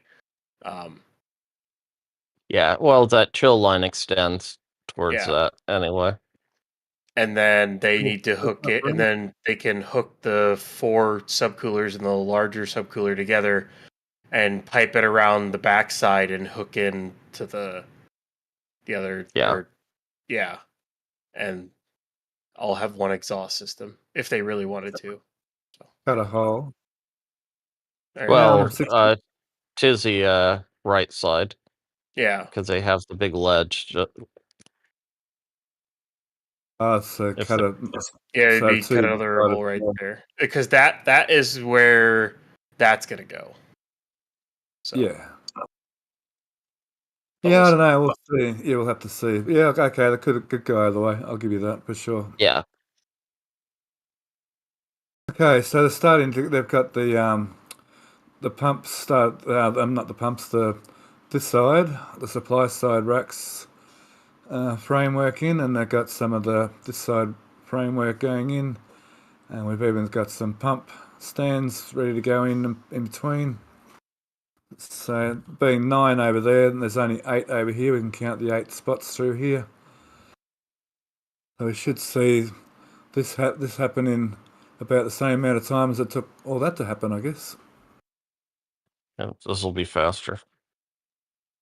They No, brought No. in, I think, another 2 pump stands came in today, and a couple more of the valve stands I think came in today as well. So they're moving pretty quick with this. I think this methane side will go a little bit quicker since they built the block side. So methane 4 and 4 or 5 and 3 for the ship and booster. We'll see a similar sort of thing as what we saw here with the splitting. The inlet manifold split between the 2 sets, and then the outlet manifold obviously split as well for the outlet of the pumps. I guess Probably see 5 and 3. Yeah. Yeah, because they'll wanna load the booster. I mean, the booster has a lot more propellant than the ship, but they'll want to load the booster faster so it stays cooler, as cool as possible for as long as possible, or as I should say, keep it in the tanks for as short amount of time as possible so it stays cool. Because you get that higher densified propellant into the booster, you can get a little more performance out of it. So. And for the ship, it doesn't really matter as much because the burn is as long as it is, and it's going to be in space. So the booster is what matters the most to be filled the quickest, and keep the coldest. So Exactly. Okay, it's good to see a lot of that happening quite quickly. Now, a little thing we noticed is this nitrogen tank and this nitrogen line is not hooked up to the rest of the bank of nitrogen tanks. So I guess while they're testing, they've just got this one tank isolated for testing the whole new pump farm. And the locks, we know the lock splits off just here. The lock splits off into two lines here, so we've got 2 supplies. And the LOX isn't hooked up either to the main box supply. It's all running off the 2 end tanks for the testing. Oh, it is too. Does that mean I've got to put an S bend in here? No, that's just they pulled the line over. You can see the green strap by the flange. Oh, of course they did. that's SpaceX's way of doing things. Yeah. Oh, wow. So they moved. Oh, that's got a plexi line on it, doesn't it? That's a plexi line. Oh, that's why they put plexi lines in, is it? So they could pull that over. No, the flex lines are for thermal expansion and contraction. Oh, that's so brutal. Wow. All right. Whatever. Well, it works. So they've only got one oxygen. So that's maybe why that was left. We were confused why that was a nitrogen tank in amongst the LOX tanks. Was that thought of all the way along, perhaps even to do this testing? Yeah, they did the same thing when they're commissioning the original 5 LOX tanks. Cool. Little details here and there, kind of interesting. So we're still yet to see the main methane lines run through, which should happen sooner or later. Now they're starting to do the methane side. Okay, let's go over to the old tank farm. Seems strange calling it that. This Now, where's pile of junk. What? I heard the Junk. word. I heard the words going through your mind then. Scrap. The scrap. Yeah. So they've got a wall put up around the outside Wall? of the. A tripping hazard. Yeah, it's tripping hazard. I don't know what kind of walls you have down in Australia. Yep, and some. That would definitely catch me out after an evening drinking. Yeah, I would just that would just catch me normally, just be walking along and just trip. Yeah. Right? Yeah, like what is it like? Okay. Nice try. Oh, so you need to paint it nice and yellow so you don't miss it. I Yes. see. Yellow with I'd still stripes probably or mess it. neon pink. I don't know. That might help with high vis on it. And even then, you might still miss it. It's still a bit of a mystery of the methane's coming from these tanks, and anyway, these racks go all the way to the end here. So either they're going to run the methane around there, or they're going to actually run the LOX and methane back this way and get rid of these these pump farms. Personally, I'd like to see these pump farms get rid of, and they use the main pad What? 2 pumps. But anyway, that's just the thought I was often have, and Ryan always likes to pull me up on it. I just want to see I want to see the pumps and subcoolers go, and then they literally take what they did at Pad B and replicate it there. And when they do that, those 2 methane tanks get moved to where all the small horizontal methane tanks are. So they get moved over, and then you have all the room in the world to replicate what you just made there. And you also redo your entire methane side of the tank farm to get more capacity and more efficient space and whatnot. And yeah, you do that when you go to decommission Pad A. You'll knock out Pad B for a bit, but they should be able to set it up to where they can swap over pretty quickly if you do it the right way. So you believe they're going to need to have 2 pump farms? So I imagine I could use 1 pump farm for both towers. If they set it up right. Now the question, my question overall is when they build the ASU in. So if the ASU goes in, depending on storage capacity that's at it, which they don't really have any room for storage capacity unless they do vertical tanks, and we know their history with that, or spheres for that matter, they don't really have the room to have enough storage capacity for 2 full launches out of this tank farm. They can do 2 full launches worth of methane. That would require getting rid of all the horizontal, smaller methane tanks, so all of those go bye-bye. And they use the 2 new big ones and bring in basically carbon copies of the LOX and LN2 ones that they've got and make those CH4, I guess. Yeah. And then they do that, which will, those 2 plus basically the same ones they've been getting that those are gonna go to 39A as well, those same type. So they'll be able to have enough methane for 2 launches. The real question is enough LN2 and LOX for 2 launches. I think there's a way they can do it. It's just going to require redoing a good chunk of this tank farm. But eventually, when it's all said and done in like 2 years, I think they'll have 2 full sets of pumps and subcoolers, one set for each pad, and they'll share the capacity, and they'll have enough capacity for 2 launches in a single day. I think they can get there.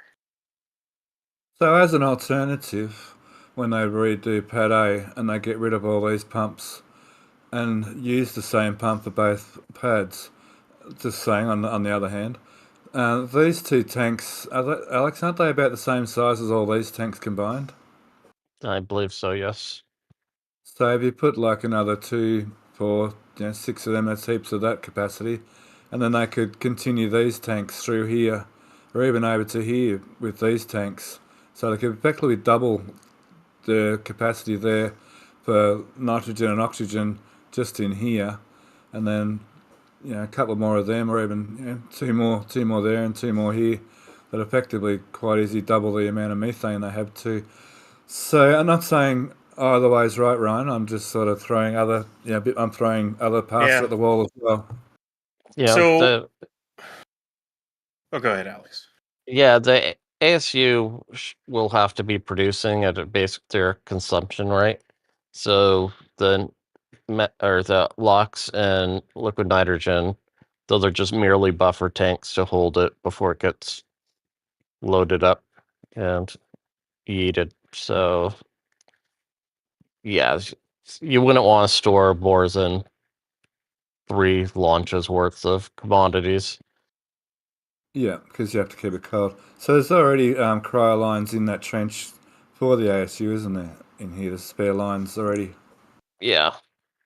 So they'll make whatever they produce in liquids. It'll just go straight over into these tanks. There's no Into the need to store it. They literally use it can reuse the return lines that are already there too. If they wanted to just put it back into the tanks. I think there's I think there's 2 spare lines in here for the ASU. But I mean, either way, if they use spare lines or even use the return lines, it'll work. And then I wouldn't say in terms of also using this setup for Pad A. I don't think they would run it down the way you were saying, down that way. I think what they would do is they would right near the 2 vertical methane tanks that they stuck in. Those are the outlets right there. Literally tap off those outlets and pipe it towards Pad A is what they could do. They could dig a trench if they intend on only using that. They could, dig a cryo trench and tap it off of those lines and just go straight to the pad. That's a thing they could do. My thought with this way was just the in between, just to get rid of these while they're still using the pad. But when they do the whole rehash of this and they pull down the original launch mount and everything, I imagine my original idea would be that they would run the lines under there in that sort of a trench. Yeah, don't forget, Pad A is going to be worthless once Block 2s come out. So it has a definitive lifespan. So I don't think they'll waste any money trying to get it before it gets refurbished. Well, what I was saying, I was saying when they go to hopefully, destroy, utterly obliterate that launch mount and its water deluge system.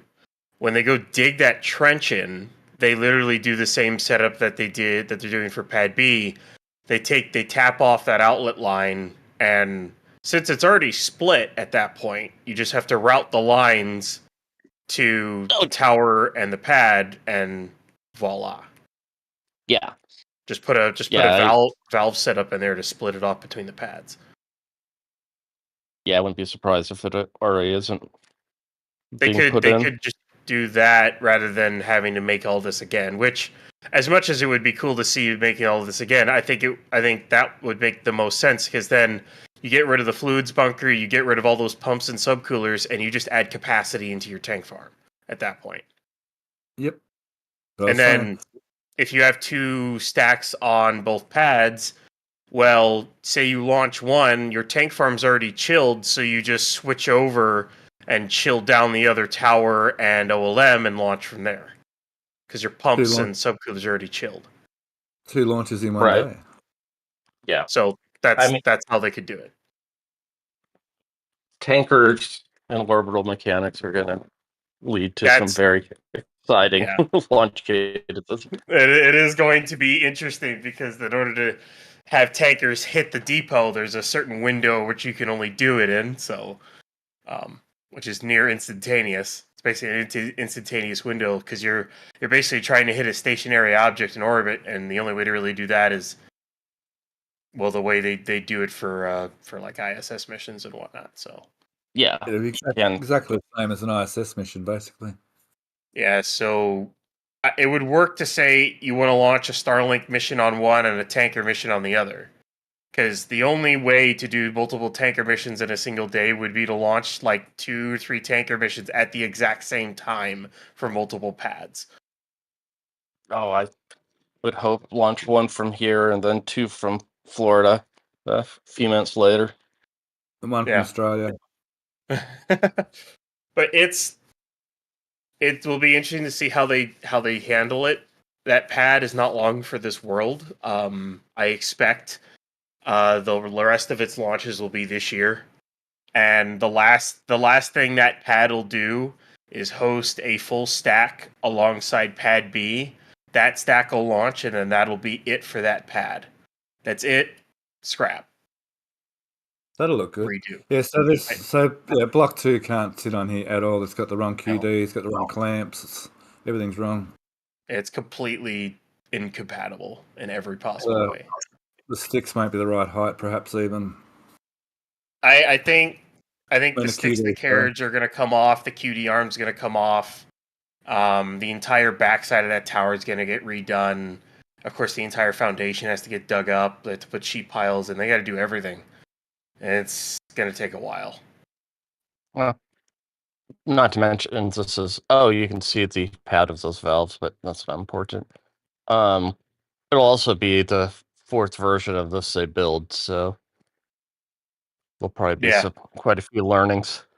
That's the other thing. When they go to build this one, they probably have already launched from Pad B maybe at least once, and maybe even from 39A a few times, or maybe from Pad B a few times by the time they do this.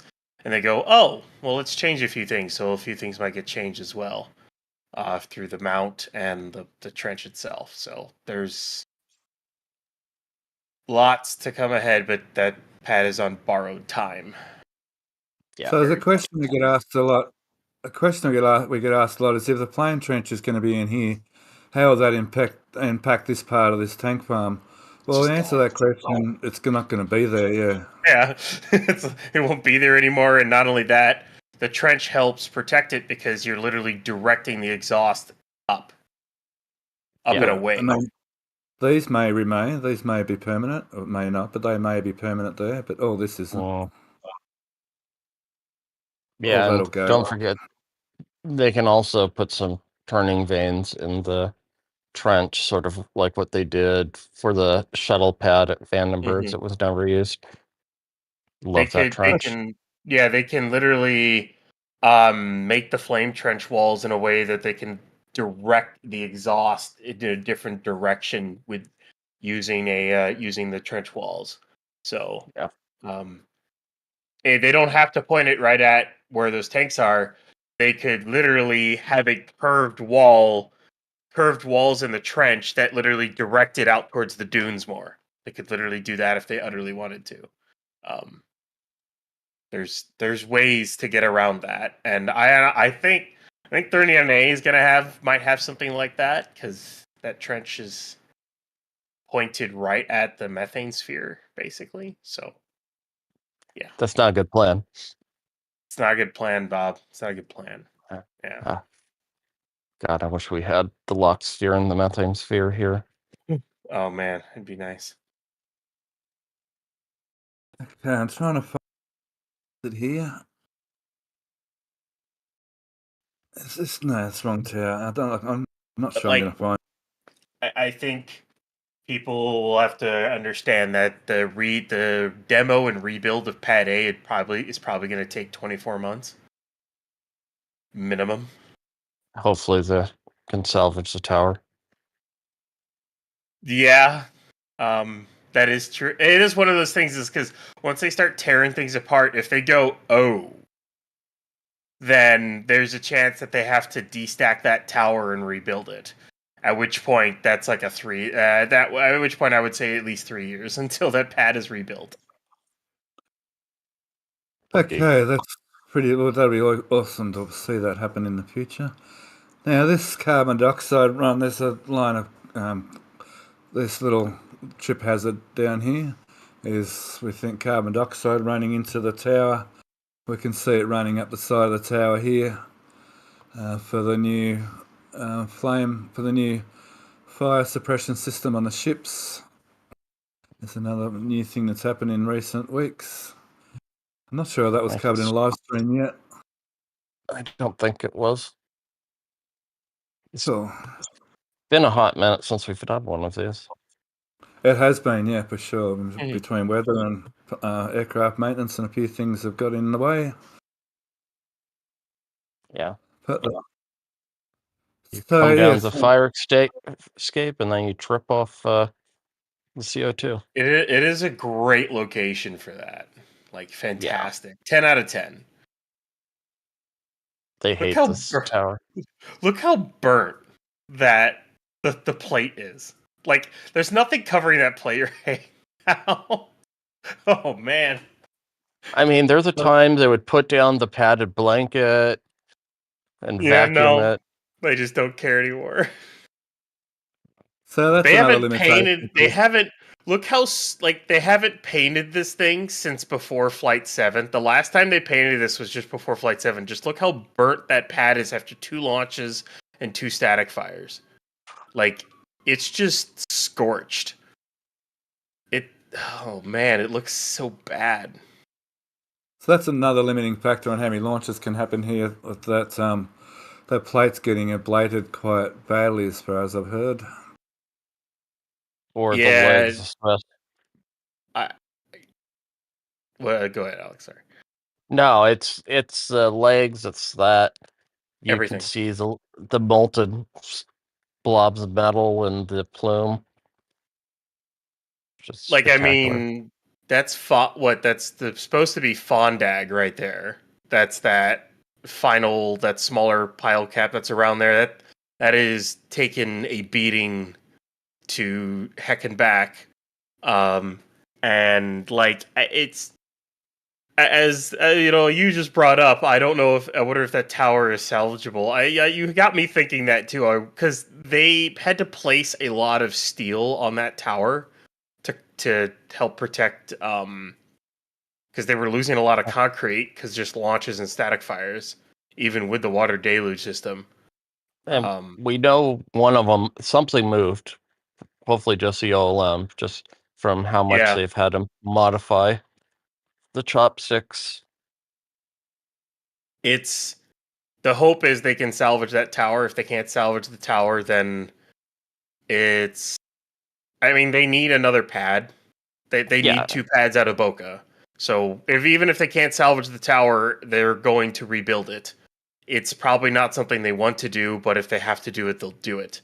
And of course, it'll be made better than ever before, but it's one of those things they might have to do. Wouldn't take a lot, really, to pull it down and put a new one up, to be honest. It wouldn't take a lot. It's just time. It's time that is spent having to do it, and it adds to the rebuild. But yeah, and not only that, once you take that tower down, do you redo the foundation? You redo the piles? Because remember, the piles for that tower are completely different from what they used for Pad B's tower. Not only that, 39A is wildly different too. Well, that's acceptable because it's totally different groundwork. Yeah. But yeah, just refurbishing the interiors of this tower is gonna to demo out a lot of the old systems that were in place.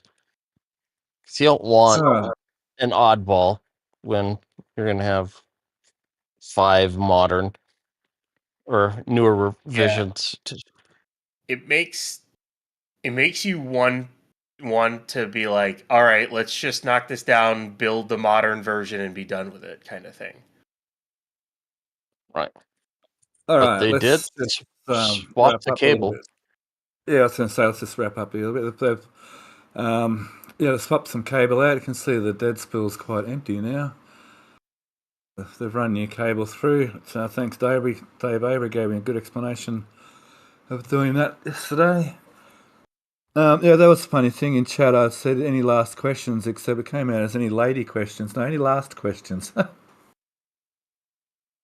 So, Joe, how's chat going anyway with questions and donations, please?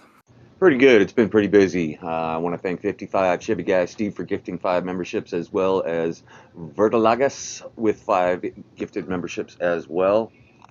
And I want to thank Drew Nar for a $2 Canadian super sticker. That's pretty awesome. Well, ain't that nice? 10 Canadian dollars super chat says thank you for your dedication, RGB, and to our announcers that do this regularly. Awesomeness. Thank you, Well. We enjoy doing it. And then Drew Nar with another $10 Canadian super chat. Just a thank you to the RGV crew taking the pics and making the sense of the pipe spaghetti that is Starbase and keeping me company while working away on a Saturday.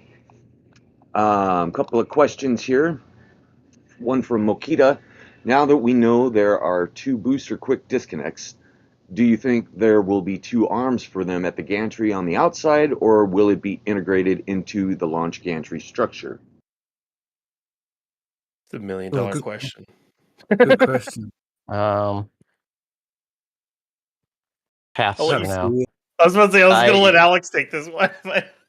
Yeah, no, right now it appears that the arms will be coming out of Bay 1 and 5 on the gantry, though they've already started reworking the center bay, so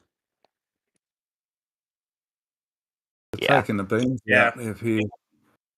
But for the geometry, having the arms reaching in from either side line up pretty well with the booster if you spin it around the other way. Yeah, at about a 65 degree angle, give or take, whatever it is. Yeah.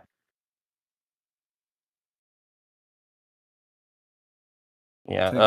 So the scaffolding stairway just to the right of it, would be Bay 1.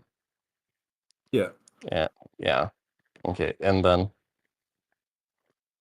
in there.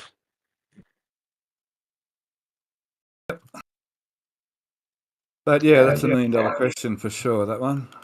We'll just have to wait and see on that one. Yeah, Drew Nar also kind of had a similarly worded question, just a little different. With the gantry being so wide, predictions if the BQD will swing around the gantry or retract into it. Again, It doesn't look like there's room for it to retract into it. I think it'll overhang the OLM and be securely attached to the booster to the gantry, and it'll have its own internalized structure to like retract the QD in itself and whatnot. But Yeah, there's been tells some hydraulics that have been installed on either side, so. And then by the tip of that crane, if you look down, they never concreted in that bay. You can just see all the corrugated. oh yeah. Yeah. And Same the on other it. side, a bit, but the adjacent bay, to that one also wasn't filled in. That's interesting. Yeah, and the way that one was framed is it can have a large, like the center, it could be finished the same way. Yeah, that's that giant chase. Cool. Thank you, Joe. All right. Black Eagle is asking, given the location of the flame diverter relative to the tower, do you think the lifting pins will have to be moved or rotated relative to their current position? The pins should stay in the same place.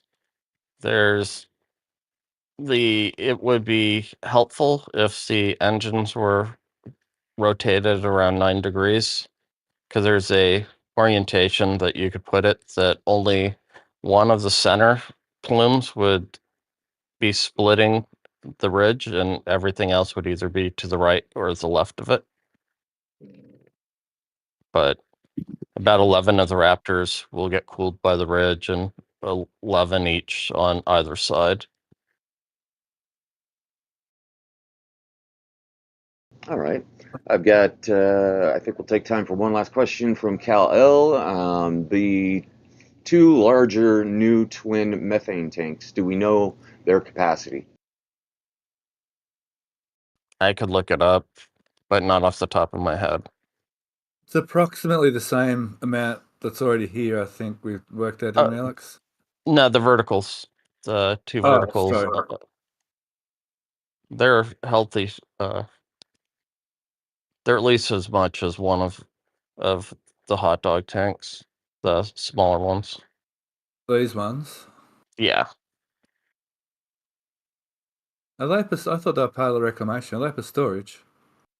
I think they're storage tanks. I don't think they're condensers. Okay. But we'll see. Especially with some new lens we could finally reach into. Why do they have this on Bowels. top then? Is it to do with condensing? Or blowing in or taking out bod gas. Okay. I'll have to keep an eye on that. Thanks, Joe. Indeed, very welcome. Well, I guess we can start signing off. All right. I'll thank you, Ryan Weber, for joining us today. As always, it's a huge pleasure having you on the show, and we thank NSF for allowing you to do so. So big shout out to NASA Spaceflight and all the crew over there as well for you, Ryan, there. So thanks for joining us today. It's my pleasure, Stephanie. It's always fun to talk technical stuff and talk Starship. Always love to do it. And thanks, Alex, as always. Appreciate your patience explaining all this technical plumbing in here, and we are learning. I promise we are learning slowly. We are learning. Thank you very much. So thank you for your time today again. It's all good. Don't mind explaining things. And yeah, it's a good time. Always fun when Ryan's around because we have a horrible problem of talking too much, but it's great. I told you I'd be doing that today. So I want to say goodbye and thank you all for your warm support and for watching today. And thanks for your patience here and there with the start of the show. And I'll let Joe sign off the show and thank the rest of the people need thanking. Bye. Yeah, it's always a pleasure sharing the stream with you, Alex, Stephanie, and Ryan. Appreciate you all. Appreciate your time and dedication and knowledge. I'll echo those sentiments. Thanks, RGV, and thanks, Imminent, for all of your hard work and dedication to the team. I know this is your last production for RGV, so we do thank you for that and appreciate you. Thanks, Astrogen, my lovely wife, for scheduling and rounding up the talent for these lovely commentary streams. With that, I'll say most engines cut off, hot staging confirmed. Love ya, bye.